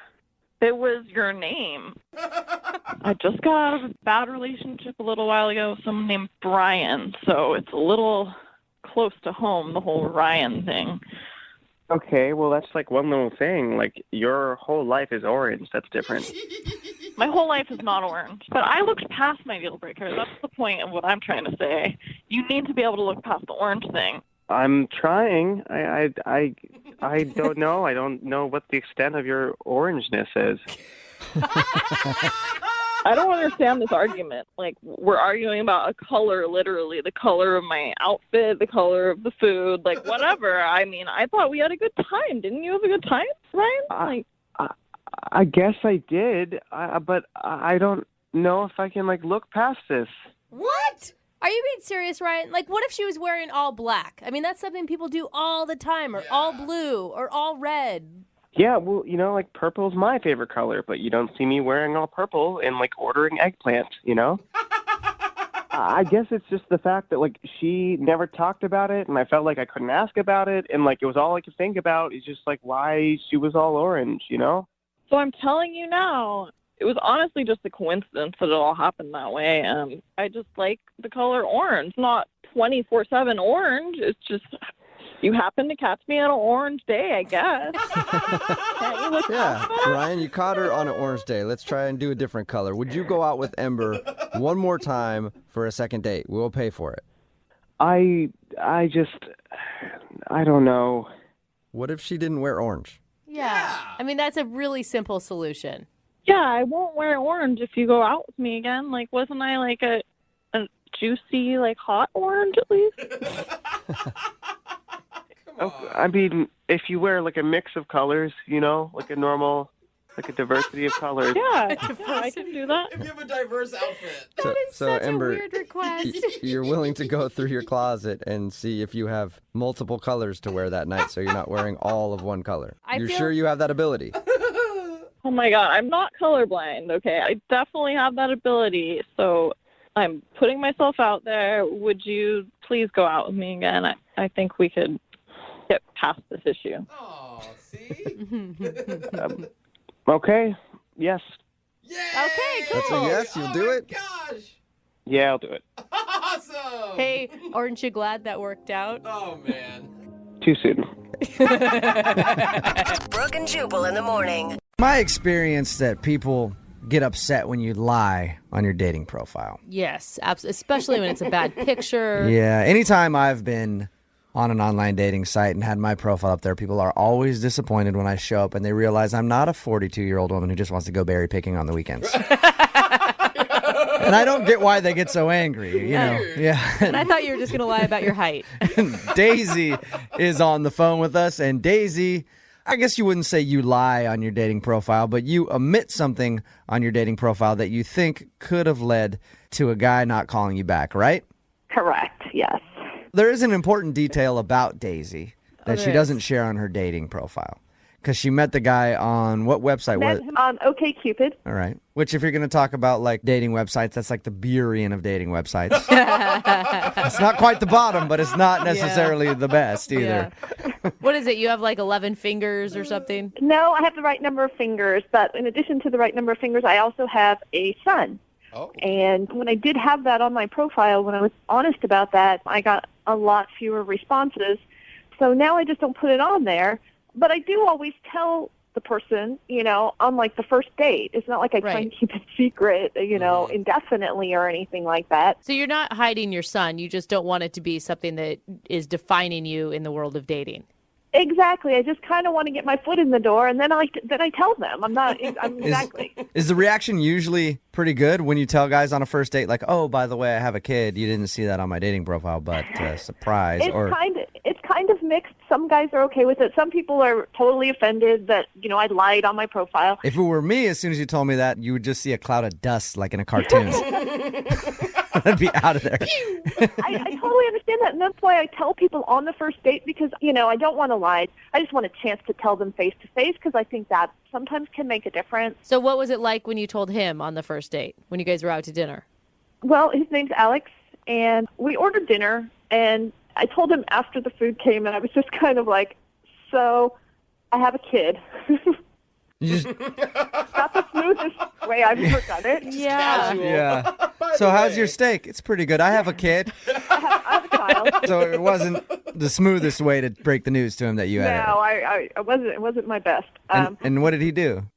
I was watching him, because I wanted to see his reaction, and he sort of stopped and just looked at me and said, "Oh, that's cool," and then sort of went on. So, I mean, it wasn't horribly positive, but it wasn't horribly negative. It was just sort of generic. I think that's just a polite way of being like, ouch. Yeah. Really? You think so? I think so. Or yeah. maybe he's just saying, why are you being so awkward about it? That's cool. Like, you have a kid. I don't think so. You'd want to be like, did he ask you about how old your kid is and what sort of kid it is?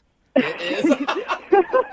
He did. He asked about, is it a girl or a boy? How old is your child? That's cool. Well, then maybe it was, because if he didn't ask any of those questions, he was just like, oh, cool, moving on. Yeah. Then it was obviously something that he didn't like. But if he was asking you questions, he might have been like, oh, that's cool. Yeah. How did the date end? I mean, were you guys having a good time? And Yeah, it ended nicely. I mean, he had picked me up, so at the end he drove me home. He gave me a kiss on the cheek, which I actually liked. I thought that was really sweet and, like respectful and stuff. I totally like that. And it says, I'm not totally grossed out to touch you, but I don't want to move too fast. And the last time you did more than that, you got pregnant. So you don't want to make a mistake. Yeah. Yeah, and so that was it. And then I called him the next day, and I left him a message and just said, that I had a really great time, and I appreciated how gentlemanly he was and everything like that. But he never called me back. So. Okay. And you haven't heard anything from him. Have you tried more than just that one time? Yeah, I called him a couple other times, but I didn't leave another message. It just went straight to voicemail, but I didn't leave another message. Okay, well, we'll play a song, come back, call him, see if we can get him on the phone and get your second date update, okay? Great, thanks. Hold on. Moving 92.5. Brooke and Jubal in the mornings. Second date update. Daisy is on the phone with us right now. She wants to call a dude named Alex. She met him online, okcupid.com.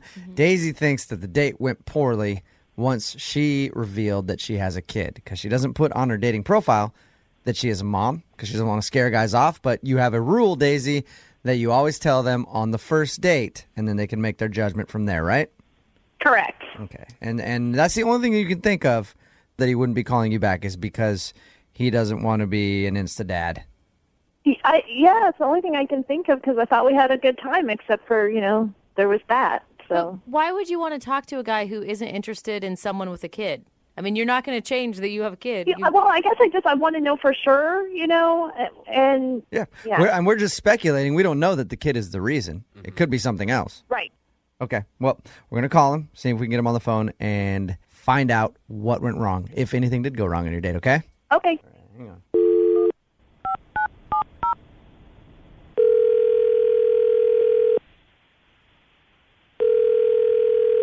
Hello? Hey, I was looking for Alex. Yeah, this is Alex. Alex, how you doing, man? This is Jubal from Brooke and Jubal in the morning. I'm moving 92.5. I'm sorry, who is this? Jubal from Brooke and Jubal in the morning on the radio station moving 92.5. How are you? I'm fine. You're calling from the radio station? Yes. Okay, why? Well, I'm calling you because you recently went out on a date with a listener of ours. That's kind of weird. It is. A woman named Daisy. Yeah, we'll admit it is not a normal to receive this kind of phone call. A woman named Daisy that you recently went out with emailed the show saying that she really enjoyed your time together, but you've been blowing her off and haven't been answering her phone calls. So she said, hey, can you give Alex a call and see if you can find out if I did something wrong? So that's why we're calling you, Alex. Okay. Do you remember going out with Daisy? Yeah, I had dinner with Daisy. Did you like Daisy? We had a fine time. Dinner was fine. Daisy told us that she doesn't put on her dating profile that she's a mom, and she kind of dropped that at dinner. Did that scare you off?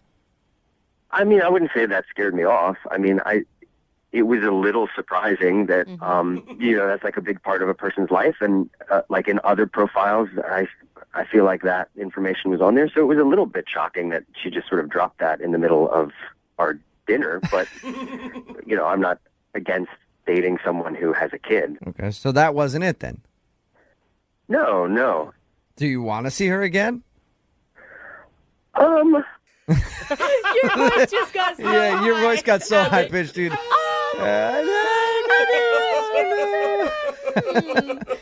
I'm taking that as a no, Alex. You're not necessarily into Daisy. Honestly, the date got a little weird, and so I don't think that I would want to see her again. Define weird, if you could. This is weird to talk about with strangers on the phone, but towards the end of the meal, like, she sort of got kind of quiet and emotional and sort of intense. And then she told me that her car was in the shop, which I knew because I had to drive. She asked me if I could pick her up, which is totally fine. But then she asked me if she could borrow some money to help pay for the car repair. No, stop She it. asked for a loan on your first date? Like how much money? Like $700. Oh, She just didn't have. She was waiting for a paycheck the next week or whatever, and she would get me back the next week. But she was in this tight spot, and it was really affecting, her kid's life and her life and whatnot. Boy. Oh gosh. What How did you she bring that up? Did she just say, hey, can I borrow $700? No, I mean, it wasn't like that. I felt like she felt uncomfortable having to ask, but it was just really weird. And I was like, I don't really have that kind of cash flow. I don't have $700 to give to someone that I've met like 45 minutes ago. But I understand, people are in a tough spot, like car repairs. Yeah. So, but then she's like, well, what about like $400? Like I have another friend that I could get the rest from. She was bargaining with you? Yeah, so then she bumped it down to $4, and I was like, just as a general policy, I don't do loans on first dates. And then, we had dessert, we went home, and I, got out of there. Oh, that's Yeah. so awful. I have a tough so time many levels. loaning money to good friends of mine, let alone somebody that I just went out on a date with. It seemed like a situation I didn't want to get into, so. Not to make things weirder Oh. than they already are for you, but Daisy is actually on the phone and heard everything that you just said. Hey, Alex. Is it that's Daisy on the phone? Yep. It's me. Hi? Daisy, did you failed to tell us that you asked him for a loan on your first date, Daisy. It was just one little question. You know what I mean? It didn't. Huge question. Daisy, that's a $700 question. I was going to be able to pay him back by Friday. I mean, I got paid on Friday. It wasn't like I was never going to pay him back or going to drag this out or anything like that. And, I mean, what am I going to do? I can't ask my ex-husband. He's a jerk. So it just, to me, it was like a little question. And I didn't hold it against him at all that he said no. So I guess it never dawned on me that he would hold it against me that I asked. Yeah, but I don't know you. It just seems so weird that you would think that it was okay to ask to borrow money. Don't you think that's weird? To me, it's just like, there's no harm in asking. You know what I mean? I thought we were having a good time. It seemed like you would become a friend. And you never know until you ask. And like I said, there was no hard feelings that you said no, so it just never occurred to me that it would create hard feelings that I asked. Yeah, don't worry about it, Alex. Daisy's not pissed at you that you turned down. Opportunity to loan me money. Wait, why are we worried about whether she's pissed? You know what I mean? It's like, come on, it's super weird to ask to borrow money. I mean, I don't ask friends for money. That's like something you ask family. Like, do you have an uncle or like a cousin or something? Like, rather than asking someone that you just met on a first date. I mean, I suppose if I had someone else, I would have asked them. But it feels like. To me, it seems like super judgy to make assumptions about a person based on one question that they asked. Daisy, if I went out on a date with someone and they started telling me they were having money problems and then asked me for cash, I'm going to judge them. Yeah. Oh, And I'm going to say that you're trying to like milk me out of money, especially if I met you online. I don't know you at all. Not a lot of trust can be had in a person that you just met on a first date asking for money. I mean, I get what you guys are saying. I totally do. And I just didn't look at it that way because I am totally honest and I did have the money on Friday. I would have totally paid him back. So it didn't dawn on me that, people would jump to that conclusion. Regardless of all of that, I did have a really great time on our date and I would like to see you again. Alex, would you like to go out with Daisy again? Please. We will pay for a second date. Daisy, I'm not paying for any car repairs. Guys, be But nice. we will Stop pay for attacking a second Daisy. date if you'll go out with Daisy again, Alex. You know what? I will. I'll go out with her again. I mean, it was a really awkward, weird first date, but that's not the first awkward first date I've had. Wow. All right. Awesome. Nice. Daisy, Congratulations, you two. Thank you. You're welcome. They're cute. Alex, don't leave your wallet out on the table. Oh, Jubal flag. Brooke and Jubal in the morning. Brooke and Jubal in the mornings. Second date update. Are you absolutely terrible at dating? Jubal. There is only one way to be sure, and that's a second date update. It's Brooke and Jubal in the morning. I'm moving 92.5. We've got Abby on the phone. Abby, how are you? I'm okay. How are you? Yes. Good. You emailed us about wanting to get a hold of a guy who you went on a date with. Tell us the story. Tell us what your email said. So I went on a date with this guy named Daniel. We had a lunch date, and it was a really good lunch. I decided that I didn't really have to go back to work. So we drove over to my apartment, and on the way over, he was like, I think that I can probably afford to take the rest of the day off, too. You guys have a nooner on your first date? Afternoon delight. Absolutely. So, Abby, answer the question, Abby. We totally support this, Abby. No, we didn't actually. We didn't even kiss. Okay.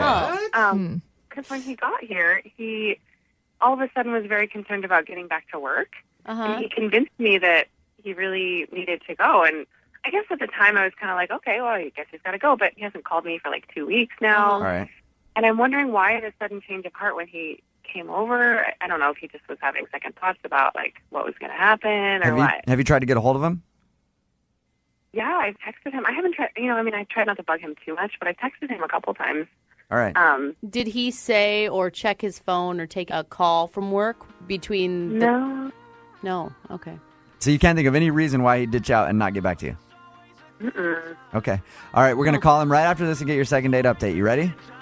Okay. All right. Moving 92.5. Brooke and Jubal's second date update. A lot of people think we do these second date updates to exploit people's relationships. I say no. It's because we're open for love here, and we want to help people find love. You know, if That's someone why I like to do it. else said that on the show, it may be believable. It's your second date update. Again, you go out with someone, and they kind of blow you off, and you want to find out why. We'll call them for you. Abby's on the phone. Abby met a guy named Daniel for lunch. Once they got back to her apartment, though, Daniel said he had to go back to work and left, and he hasn't called her back. She tried texting him. Has this ever happened to you before? I'm going to start calling him right now. Has a dude ever ditched you? No, but maybe you shouldn't. I'm a little embarrassed. I'm starting to regret this. Why? I don't know. I'm thinking maybe I shouldn't do this. No. Stick to fine. your guns. It'll be fine. Hey, you'll get your answer no matter what, and then you'll know. Hello? Daniel, this is Jubal from Brooke and Jubal in the Morning. I'm moving 92.5. I'm sorry, you're who? Jubal? I don't get that a lot. Jubal from Brooke and Jubal in the Morning on Moving 92.5, the radio station. Oh, yeah. Hey, man, I know you guys. What's going on? Yeah, I figured you did. Hey, we have a mutual friend I wanted to call and talk to you about for a second. Yeah, sure. Do you remember Abby? You guys went on a lunch date together. Oh, yeah. I just have a question for you about that date. Like, why did you leave her place after you said that you had the rest of the day off and you would blow off work to hang out with her? Oh, this is that second date update? Date thing you guys got. Yes, So sir. you guys? She emailed us and she wanted us to ask you why you haven't called her back. All right. Well, we went back to her place. Man, I walk in, and she's got these life-size posters of Justin Bieber. Really? What? Yeah. How old are you? You know what? Are you- We need to talk about this. Yeah, you were going to be on the phone. Yeah, Daniel's. Abby, I think you do have some explaining to do. Why do you have life-size things of Justin Bieber at your place? Okay, let's get it straight. There was one, and it's not life size; it's poster size. But really, that's a deal breaker for you? Well, it kind of freaked me out, honestly. My little sister was a huge Justin Bieber fan, and she had a whole bunch of them. And she kind of grew out of the phase, and I like Justin Bieber, and I don't know. She gave them to me. She offered to give them to me, and I needed something on the wall. Abby, your little sister grew out of them. You shouldn't grow into them. Yeah, that is very true. Who doesn't like Justin Bieber? Come on. I met him in person. I will say he is adorable. Yeah? But I still wouldn't put pictures of him up in my place. How old are you, Abby? I'm 29. 29, yeah. Abby, I would refrain from doing that. I think that seems a little judgy. Come on. Like, yeah. Okay, we all have different music tastes, different movie tastes. Like, you're not going to like her because of one Justin Bieber poster. Yes, I would defriend a friend if they had a Justin Bieber poster in the living room. Daniel? That says a lot about the person. Daniel didn't... No, it wasn't in the living room. It was in my bedroom. Whoa. That's, you didn't help your case at all there, Abby. Daniel, did it really, like, is this really that big of a thing for you, though? There's a couple of things she said during lunch that kind of sparked my red flag, and Like what? she says like a lot, and Okay. kind of I'm from does her California. What do you hair. expect? I know. She does her hair with her finger, she twirls it and cocks it to the side. She sounds super cute to me. I'm in. I Man. do that. Okay. I And do, then I and have you to know further, what? I have to go further with that and say she is adorable. She's very, very, very, very cute. All right.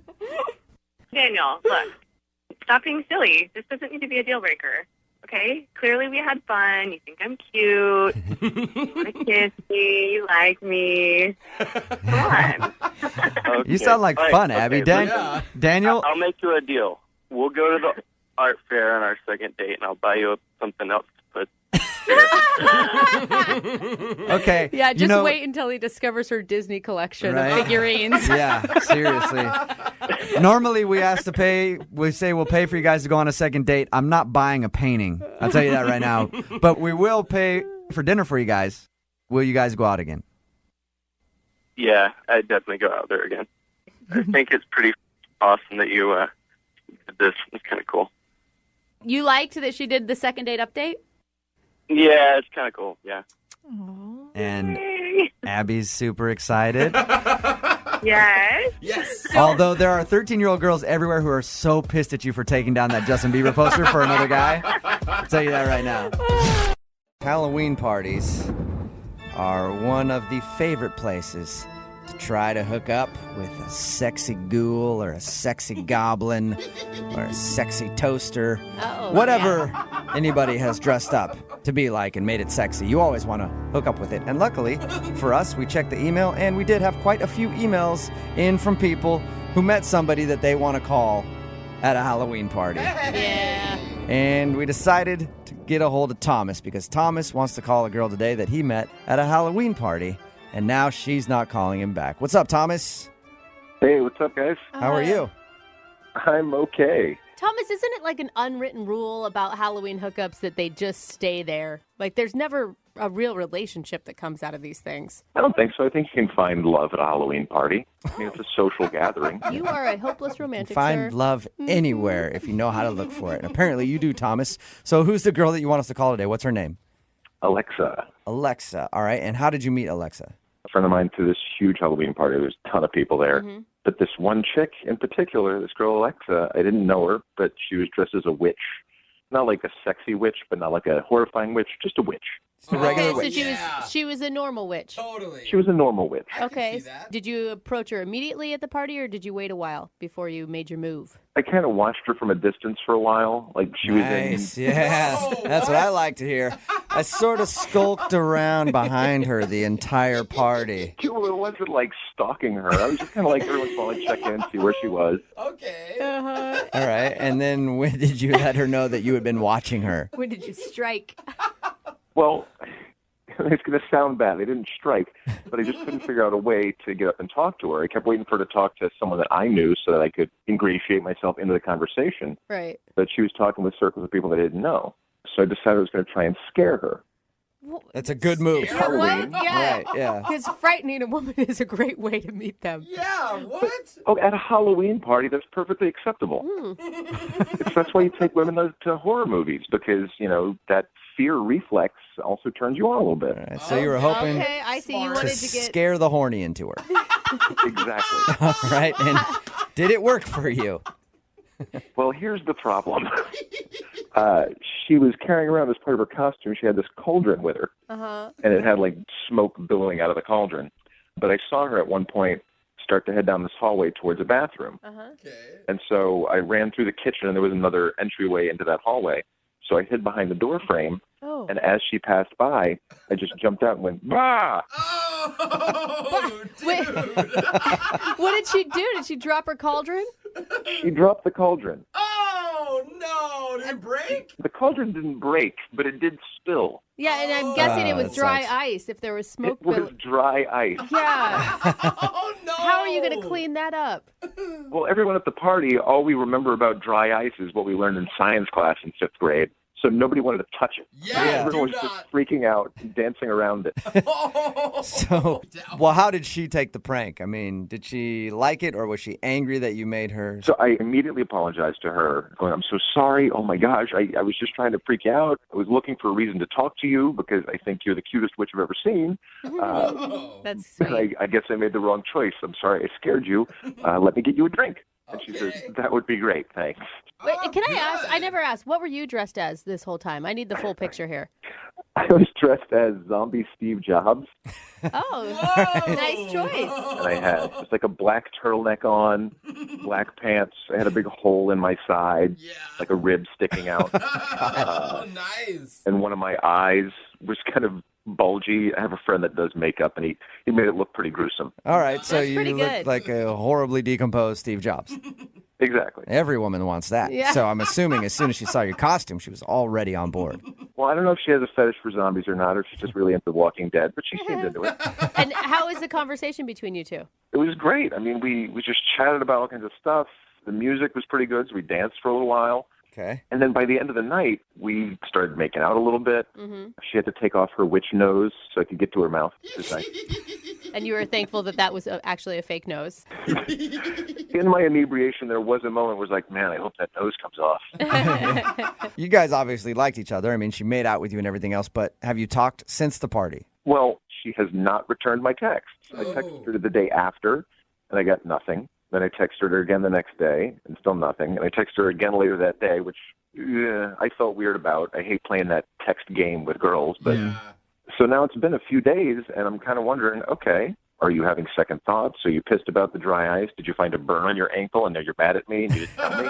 All right. So you really have no idea why she wouldn't want to talk to you. I have no idea. But I appreciate a man who overanalyzes just like a woman. Oh, my God, so much. All right, well, we'll help you out then. We'll play a song, come back, call her, and get your second date update, okay?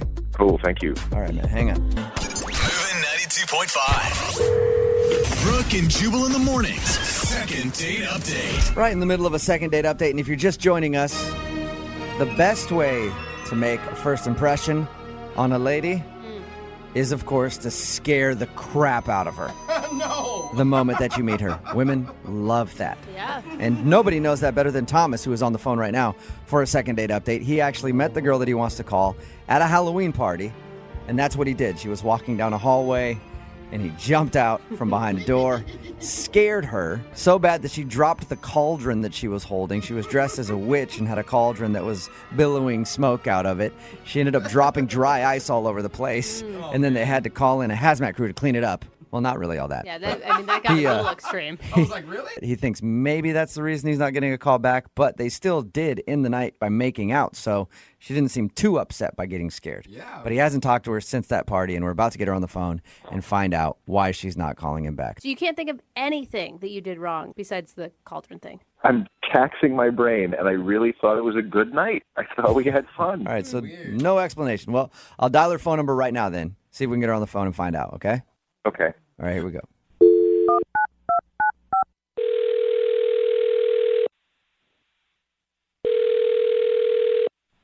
Hello? Hi, can I speak to Alexa, please? Hi, yes, this is she. Hey, Alexa, how are you? This is Jubal from Brooke and Jubal in the morning. Jubal? Mm-hmm.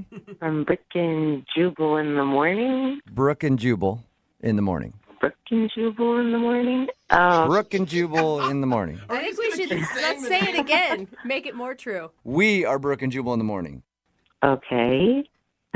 Why are you calling me? Well, I'm calling you because you recently met one of our listeners, and he's been trying to get a hold of you, but you're not calling him back. So he asked us to get you on the phone and try to reconnect you. Really? That's really weird. Who is it? Well, his name is Thomas. Do you remember a Thomas? I know one Thomas, a coworker, and I don't think that that's him. Wow. I don't know. He could be your coworker. I have no idea. It's a guy that you met at a Halloween party. Oh, that Thomas. Yeah. Okay, Yeah. The one that was Thomas. Steve Jobs zombie. Right. Well, Thomas emailed us because he said that you guys hung out at that party and he really enjoyed spending time with you, and you told him to text you after and you guys could go out on a date. But apparently he's tried and you're not responding to him, so he thought maybe we could get you on the phone and find out why. Oh, my goodness. Yeah. What a bummer. What a bummer. I don't know what to say. What a bummer. He's a bummer Yeah, or what- a bummer that we're calling? I mean, it's just a bummer. It's unfortunate. What is unfortunate?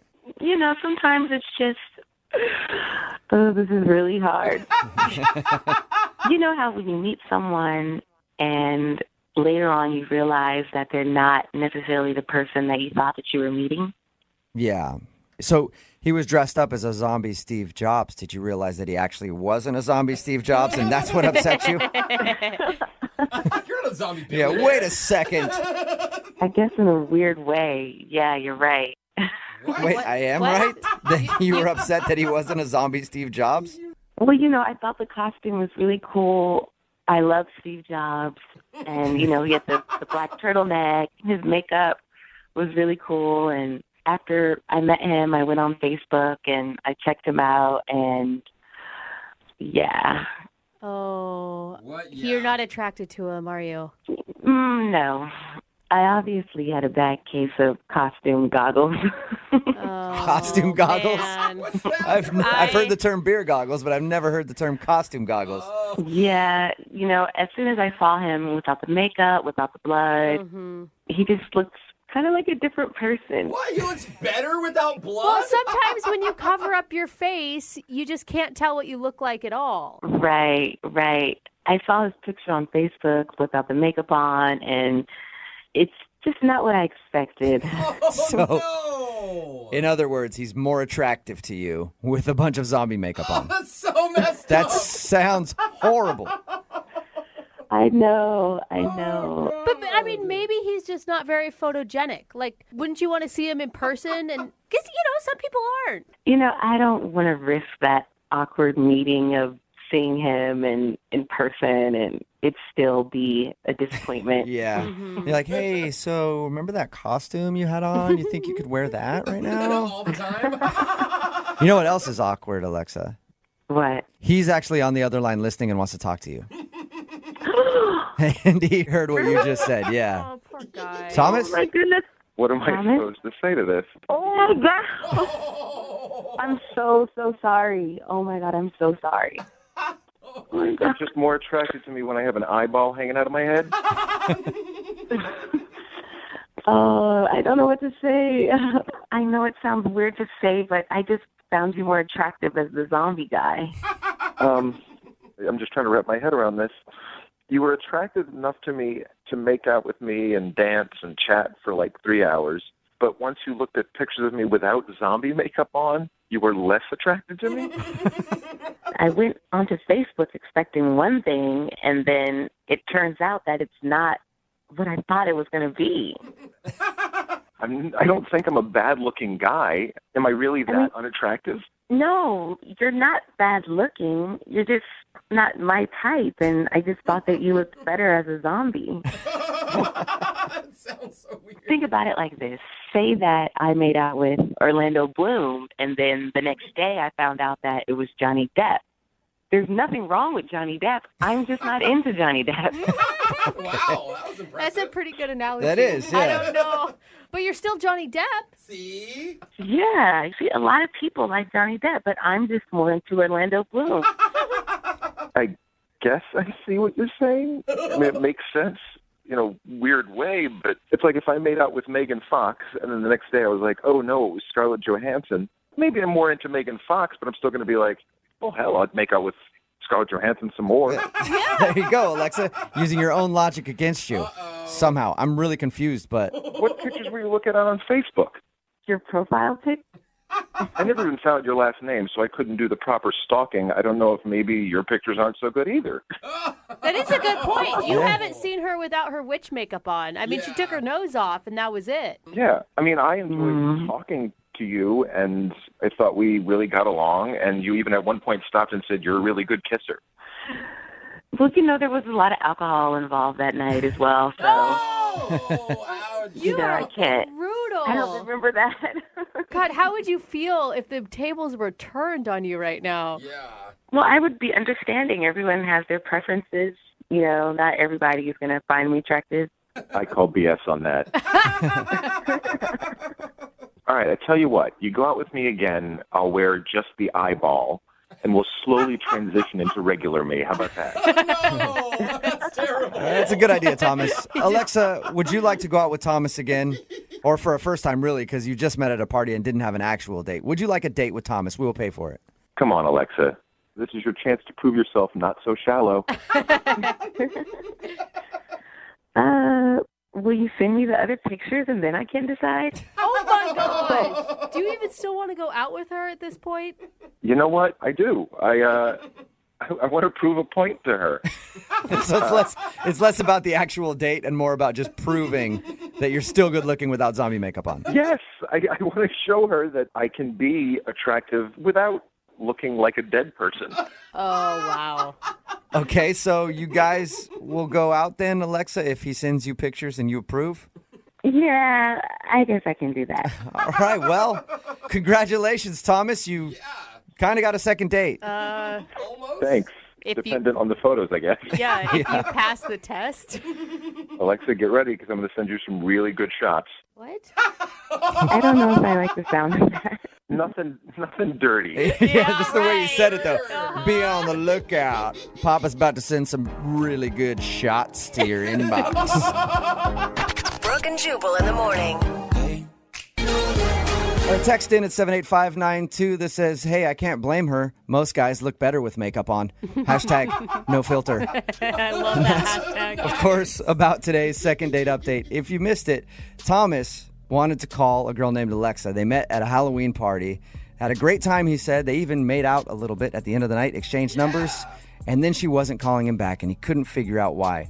When we got her on the phone, we found out the reason is because he didn't look like a zombie anymore. Yeah. He was dressed as zombie Steve Jobs, and apparently, from the sounds of it, had a really good costume with his eye bulging out and everything else, and she wasn't attracted to him when she went to his Facebook and saw him without makeup on. She's like, nah, he's just not my type. If it makes him feel better, I'm sure that he's not the only one that's going to have to deal with that response today. Yeah, there's a lot of people. You know, there's one thing to wake up after just a night out and seeing who the person really looks like in daylight, and then Halloween just really exaggerates that. I do like the fact that she used the term costume goggles, though. I've heard beer goggles a lot, but I've never heard costume goggles, and that's apparently what she had.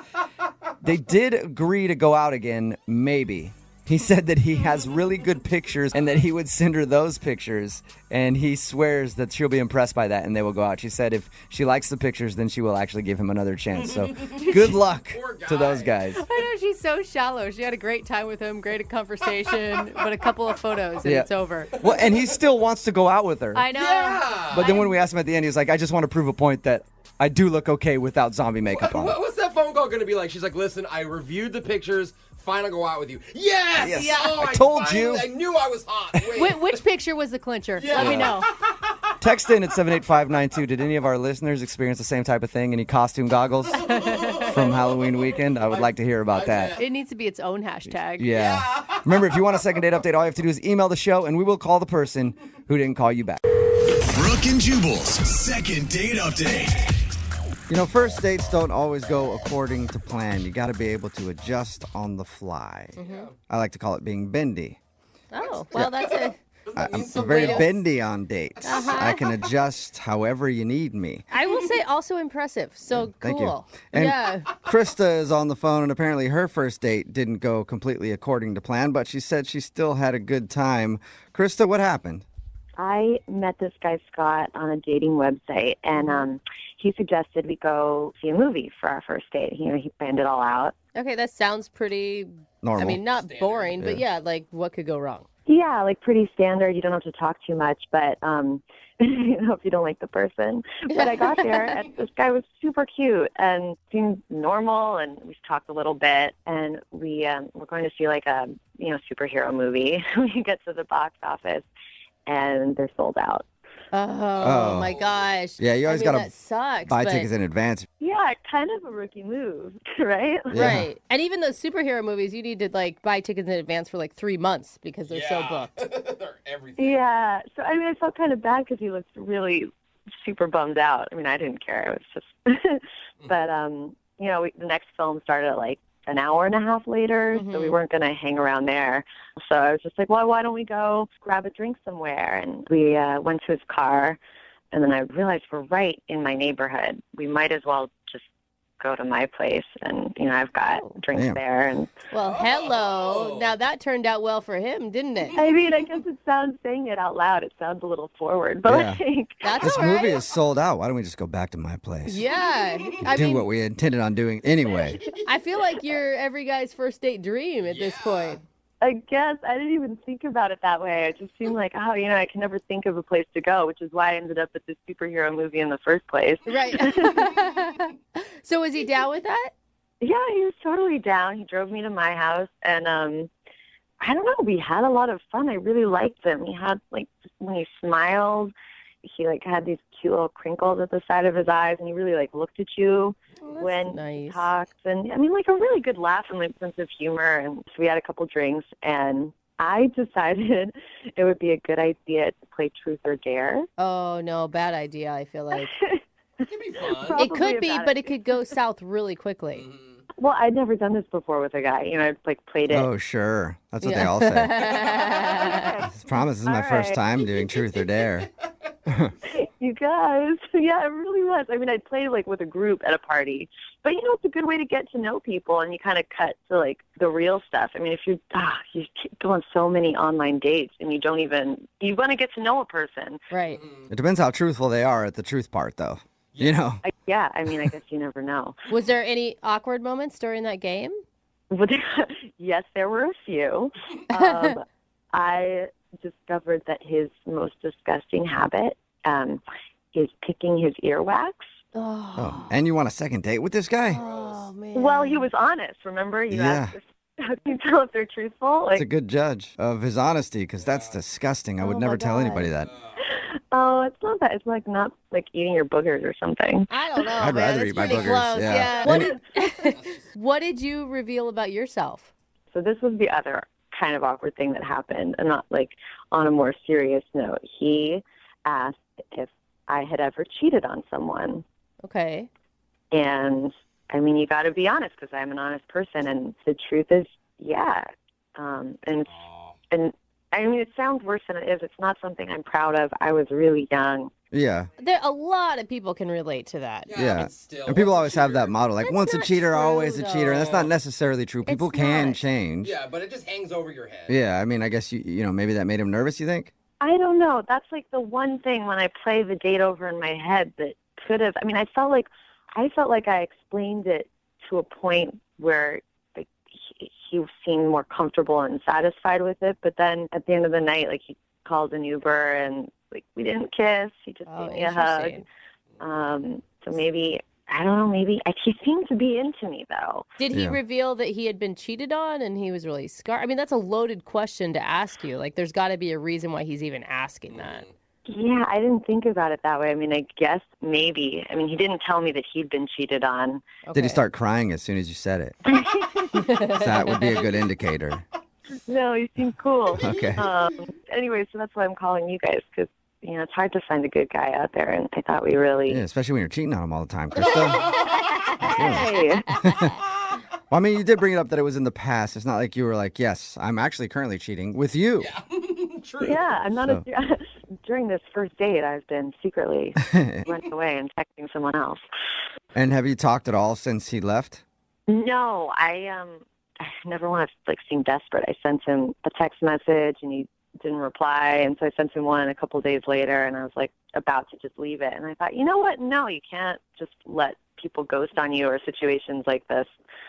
I don't know. I felt like I wanted to reach out and do something and call him on it. What's the deal? Yeah. Okay. Yeah, so us calling him will help with that whole you not seeming desperate thing.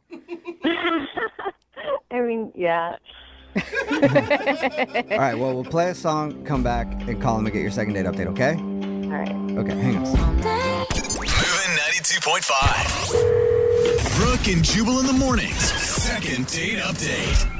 If you're just joining us for today's second date update, Krista is on the phone, and Krista is a habitual cheater. She's Loves not. it. Can't get enough of cheating. Right, Krista? Yes, right. No. No, if you missed the first part of the second date update, we talked to Krista about a dude she met. His name is Scott. They met online and they were going to go to a movie, but the movie was sold out. So they went back to her place and actually played Truth or Dare. She thinks the reason he might not be calling her back is because during that game, she did reveal that she had cheated one time way in her past. Yeah. Really young. So it could have scared him off. We don't know. They did end the date where he called an Uber, she got a hug, and he left, and she hasn't heard a word since. So we're about to get him on the phone and see what happened and find out if we can get Krista another date. Are you about ready, Krista? I'm ready. Thanks, guys. Do you regret being honest about the cheating thing in your past? No, I don't. I feel like honesty is the best policy, and I wouldn't want to be with someone who'd be scared off and wouldn't hear me out. Yeah. Or maybe he was sad that you weren't currently cheating on anybody. That would be really weird. Yeah. We've heard some strange things doing these. That's all I'm saying. Prepare for anything at this point. All right. I'm going to dial his phone number right now. Here we go.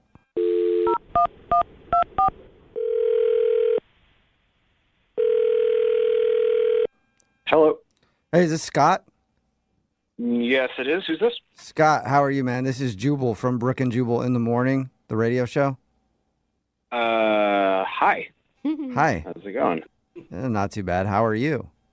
Okay. Can I help you? Well, I don't even think you can help me. That's a loaded question when it comes to me, but there is somebody who you might be able to help out. We actually got an email about you from one of our listeners. What? Yeah, we do a segment on our show called the Second Date Update. That's where if you go out on a date with somebody and then end up not calling them back after, they can email us to get you on the phone and find out what happened. And we got an email from a woman named Krista, and you should remember going out with her because you guys played Truth or Dare, and unless you're playing Truth or Dare all over the place all the time, then I'm assuming you probably remember her. Yeah, no, that was the first and last time I played Truth or Dare. Oh, my God. You regret it. You do regret playing that game on a first date. I mean, like, look, Krista seems like a really nice person. I sort of messed things up initially because I suggested a movie, and I don't know. I wasn't thinking. I didn't buy tickets ahead of time. Yeah, she told us all that. Oh, and then okay. she told us about how you guys were hanging out and playing Truth or Dare. So she thinks that maybe you might have been embarrassed because she revealed that she had cheated on a partner in the past. That's what she really thinks. No. That was not the issue. Like, I kind of actually appreciated that she was, like, just being upfront about it. And she said that it happened, like, 10 years ago or something. So I'm not judging her for that. She felt like your whole mood changed when she revealed that she had cheated on someone. No, my whole mood changed, like, 5 minutes later when her mom walked in. And I was like, What is going on? Wait, hold up. Did she live with her mom and she didn't tell you or something? Yeah, like, what's going on? Sort of reaction. If I was hanging out at some chick's house playing Truth or Dare and then her mom walked in, I might be like, whoa, this is about to get really interesting. Or it would be weird for me, you know? I don't know. What kind of dares are you coming up with, lady? Yeah, and honestly, like, it just kept getting weirder where, like, suddenly her mom's playing Truth or Dare. No! And Wait, so, like, hold up. She didn't tell us any of this. So her mom started playing Truth or Dare with you guys on your first date. Yeah, we're, like, sitting cross-legged in a circle on the rug, and, like, suddenly it's like, how old am I? What's happening? And she seems to have no, like, lights on. It just seems as if all of this is totally normal. Wait. Was her mom cool? Was she cool? I mean, like, after you got over the initial shock, was she a cool person to hang out with? No, like, it's not. I'm on a date. I'm not trying to hang out with someone's mom. Like, I mean, she seemed like a perfectly fine person if I met her in 5 months or something. You know what I mean? But maybe it just doesn't cross her mind because they, like, live together, so it's so normal for her. If you were on a date with a dude and that's what happened, wouldn't you be like, okay, time for me to truth my way out of here? Yeah, you're right. I wouldn't stick around for that. Yeah, It must exactly. be. And so it gets crazier because so she's playing, and then suddenly the dare for me is that I have to give them my phone for 2 minutes of uninterrupted time. No. So her and her mom are checking out what's on your phone? Which, like, honestly, to be completely honest, like, I don't really have anything on there that I'm, like, that concerned with. Like, I'm not taking pictures of things I shouldn't be taking pictures of. Hey, that is your body. You can take pictures of it if you want. Hey, I'm with Jubal on that one. No, wait, did you give them your phone? Yes. We were already in it. I was just, like, I sort of felt like, I mean, honestly, this was, like, peer pressure. I felt like I was in, like, I don't know, middle school again or something. It was crazy. What did they do for 2 minutes with your phone? I don't know. I mean, really, they, like, looked through things, were mostly bored, except I'm getting texts from some number that I don't have being like, let's hang out. And it's like, Oh, it's Debbie, Krista's mom. Wait, her mom is texting you to hang out? Yeah. What is going Like, on? I assume that she must have either, like, I don't know if she, like, memorized my number when they had my phone or what, but I am, like, really actually very creeped out by all of this. You have no interest in going out with her mom, huh? No. I mean, nothing Weird. against her mom. It's just, like, this isn't how I, like, meet people. Okay. You're an interesting guy, Scott. And the mom is like hitting on you. You don't think that she just doesn't understand how friends work? No, like, she kept saying that I had nice arms or something, which was, like, okay. Yeah, she's hitting on you. Yeah, she's definitely hitting on you. Oh, man. Hey, Scott. Yeah. I forgot to mention that Krista is on the phone and wants to talk to you. What? Yeah. Krista, you still there? Or is your mom there? Either one? No, just me. I'm here. How do you leave out that information? It didn't seem like pertinent information to me. She was there for 5 minutes and then he left. Also, I don't believe my mom would be texting you. But even if it was, it's not that crazy. She's a mama bear. She's protective. Wait, whoa. I mean, Okay, hold on. I mean, guys, do you see why this is problematic for me? I still don't get it, but... Oh, you I don't mean, get it, Jubal, yeah. I mean...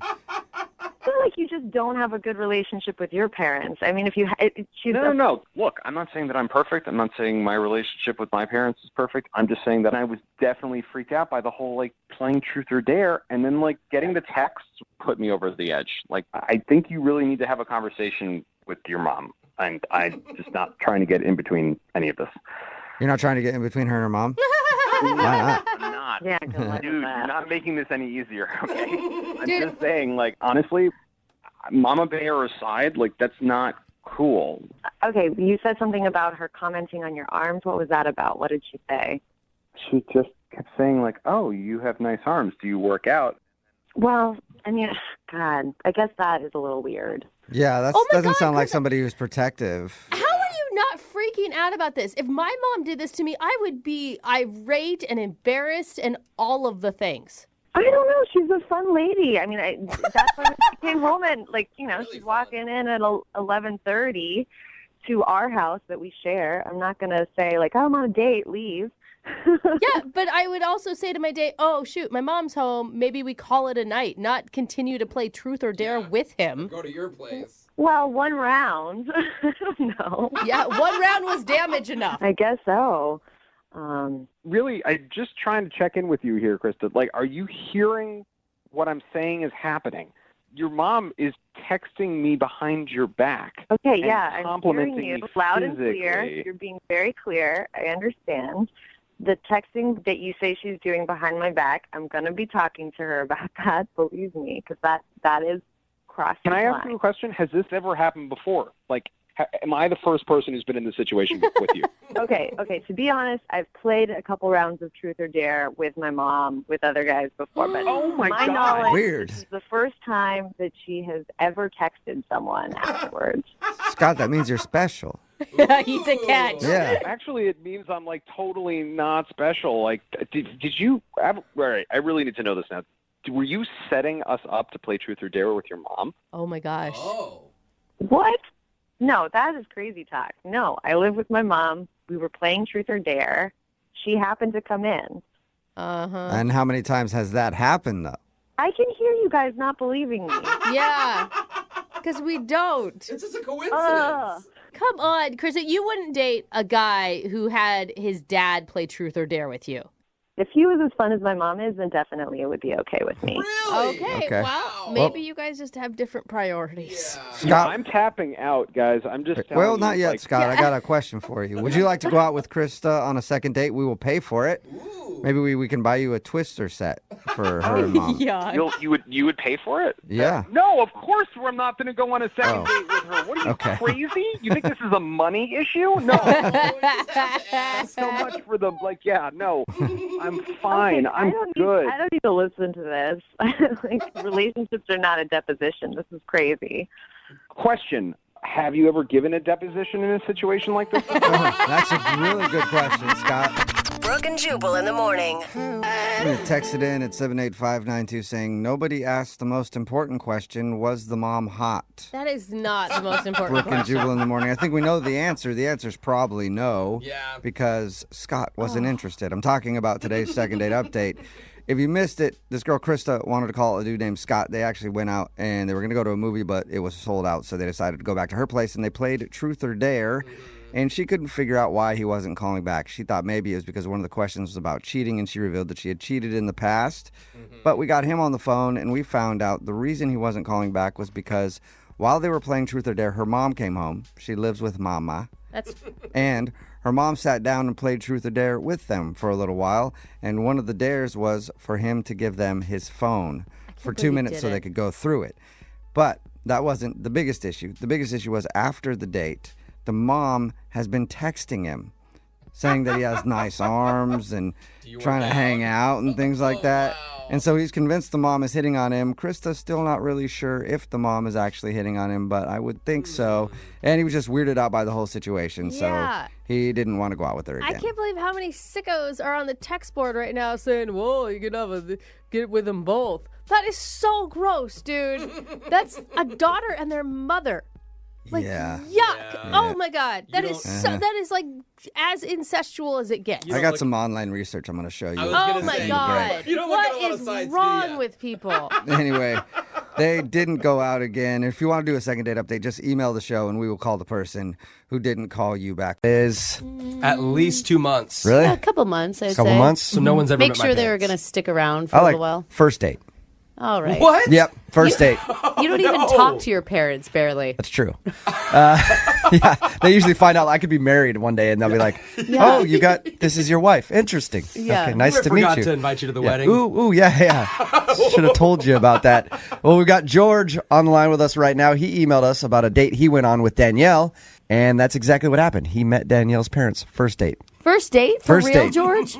Yeah, how's it going, guys? What's up, man? What? Yeah, my friend at work hooked me up with this girl, and I went to pick her up, and her parents actually answered the door. It wasn't even her. Oh, she lives with her parents. Yeah, they caught me off guard, but I mean, they were super nice, and, it wasn't as weird as, it sounds, but... Did you have a long conversation with the parents? Did they invite you in? You had a cup of tea? Yeah, actually, I mean, they sat me down, they got me some to drink, but they were just asking a lot about me. It kind of felt like one of those... What are your intentions with my daughter, boy?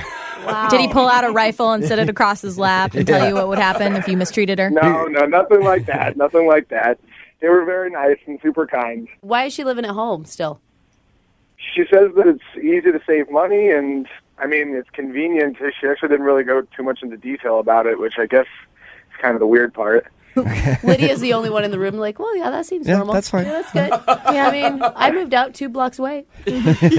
So after you met the parents, you guys ended up going out, right? How was the date? I decided to take her to the zoo, which went super well. We were there for about 2 hours.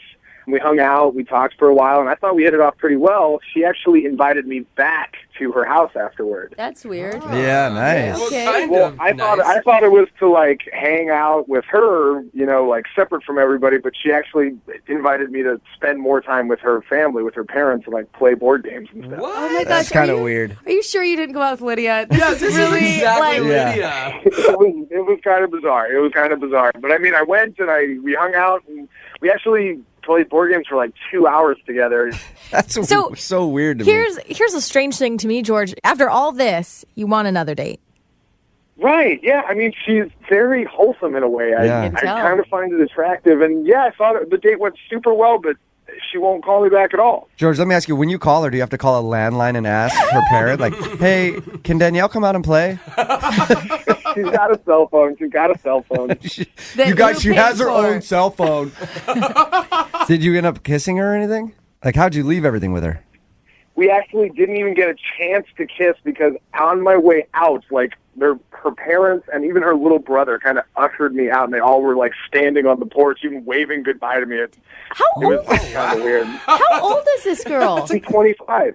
Yeah. I feel like you were on a date with the Brady Bunch. Yeah. Somehow we traveled back in time and went on a date in 1952. Oh my gosh. That's so weird. So they all walked you to the door and then stood out on the patio and said, what a nice boy.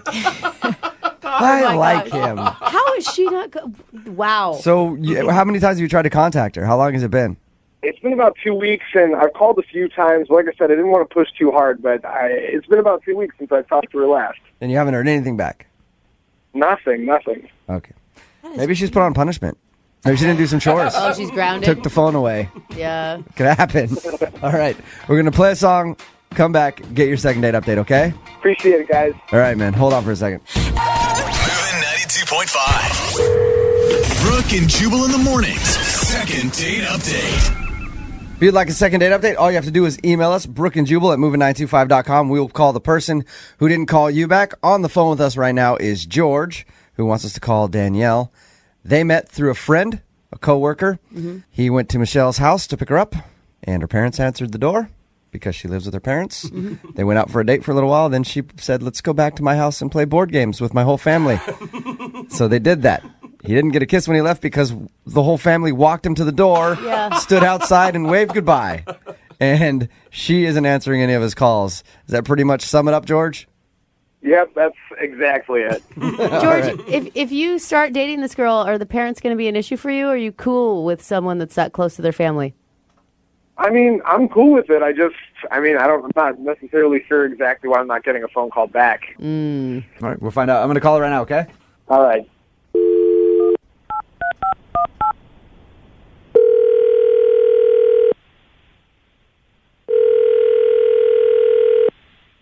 Hello, Hey, is Danielle there? this is Danielle. Hi, Danielle. This is Jubal from Brooke and Jubal in the morning. I'm moving 92.5. How you doing? I'm okay. Nice. I'm calling you today because somebody sent us an email about you. Really? Mm-hmm. Have you heard our show very much? Do you listen? I'm not allowed to listen to that show. Oh. Okay. Well, I'll tell you. I'll tell you what we do. We do this thing on our show called the Second Date Update. It's when somebody goes out on a date with someone they like, and they're not getting a call back. They email us to see if we can get a hold of them to find out why. So George, a guy you recently went out on a date with, emailed us about you. Oh. He says that he really liked you. He enjoyed going out with you, spending time with you and the whole fam. And he's been trying to get a hold of you for like 2 weeks now, but not hearing anything back. Did you not like George? I don't know. I don't think it's good. I mean, well, my family doesn't think it's a really good idea. Your family doesn't? I mean, there was just some things that I didn't notice, but they noticed, which I'm really lucky that they noticed, and I just don't think it's a good idea. What did they notice, if you don't mind telling us? We spent some time together as a family with him, and my dad caught him staring at my mother's cleavage while we were playing the board game. What? That is absolutely not true. Oh, my God. That is so awesome. Sweet. Danielle, I forgot to tell you that George is actually on the other line and heard everything that you just said. Oh, my gosh. That's really, really creepy. That is total bull. Oh, George. Look, I believe my dad. My dad wouldn't lie. What did your dad say to you? Did he just bring it up, say, like, you can't go out with him again? He said that you were creepy, and I mean, it made it so uncomfortable. I did everything possible to make them comfortable about the entire situation. What are you talking about? I'm just being honest. I mean, look, you seem like a nice person, but I just think you kind of made us feel a little uncomfortable. I don't understand. You and I were having a great time. I don't understand why your parents even have an opinion on this. You know they're really nice people, so I mean, they didn't really feel that comfortable with you, and that made me feel really uncomfortable. And now you're making me feel really uncomfortable. You're making a I was uncomfortable the whole time. I was playing it on for you. I was dealing with that for you. And are you serious? Danielle? You're dealing with that? That's my family. Yeah. Danielle, let me just say this. I know you don't listen very much, but I'm on your side. I'm really close to my family and everything like that. You are such a liar. He's lying to you right now, Danielle. I think that it's rude that George would come over there and then gawk at your mother's cleavage the whole time. Danielle. Yeah, you definitely did that, because that's not something my dad would make up. And now I feel like you really don't like my family now. I feel like that came out. Yeah. So, George, you weren't staring at her mom's cleavage? I was absolutely not. I might have glanced once or twice. Absolutely not the case. She was wearing a super low-cut shirt. She should have been wearing that in the first place. I wasn't staring. It wasn't my fault. You can't miss that. That's a good point. If a woman is dressed like a little bit revealing at all, a guy's going to look no matter what. Yeah. Honestly, at this point, I feel set up. I feel like that whole situation was a setup for me. Well, then you probably shouldn't go out with me then if you feel that way. It sounds like you're not happy either. What else am I supposed to say at this point? Wow, that's a really negative thing to say. I'm really glad that we're not going out again. Oh, man. Gosh, Danielle. This is like a crash and burn. Well, at this point, Danielle, So weird. I would like to ask you if you'd be interested in going out with George again. We'll pay for a second date. No. We'll pay for it. No. Oh, that's too bad, George. They usually end up looking like their moms. Danielle, I'll pay for the whole family. Oh, wow. Like you, your mom, dad, brother, like everybody. We can all go out and take George out to dinner. It's family No, style. but my family would be really upset they knew I was talking to you guys on the phone. Oh, that's right. She's not even on the list. Yeah, that's right. You're not. All right, then, Danielle. Well, thank you very much for your time. Bye, guys. Bye. Tell your parents I said hi. Oh, yeah. And tell your mom to keep wearing those shirts if Yeah. Jubal comes over. Keep those things out. Ew, you guys are so gross. Brooke and Jubal in the morning.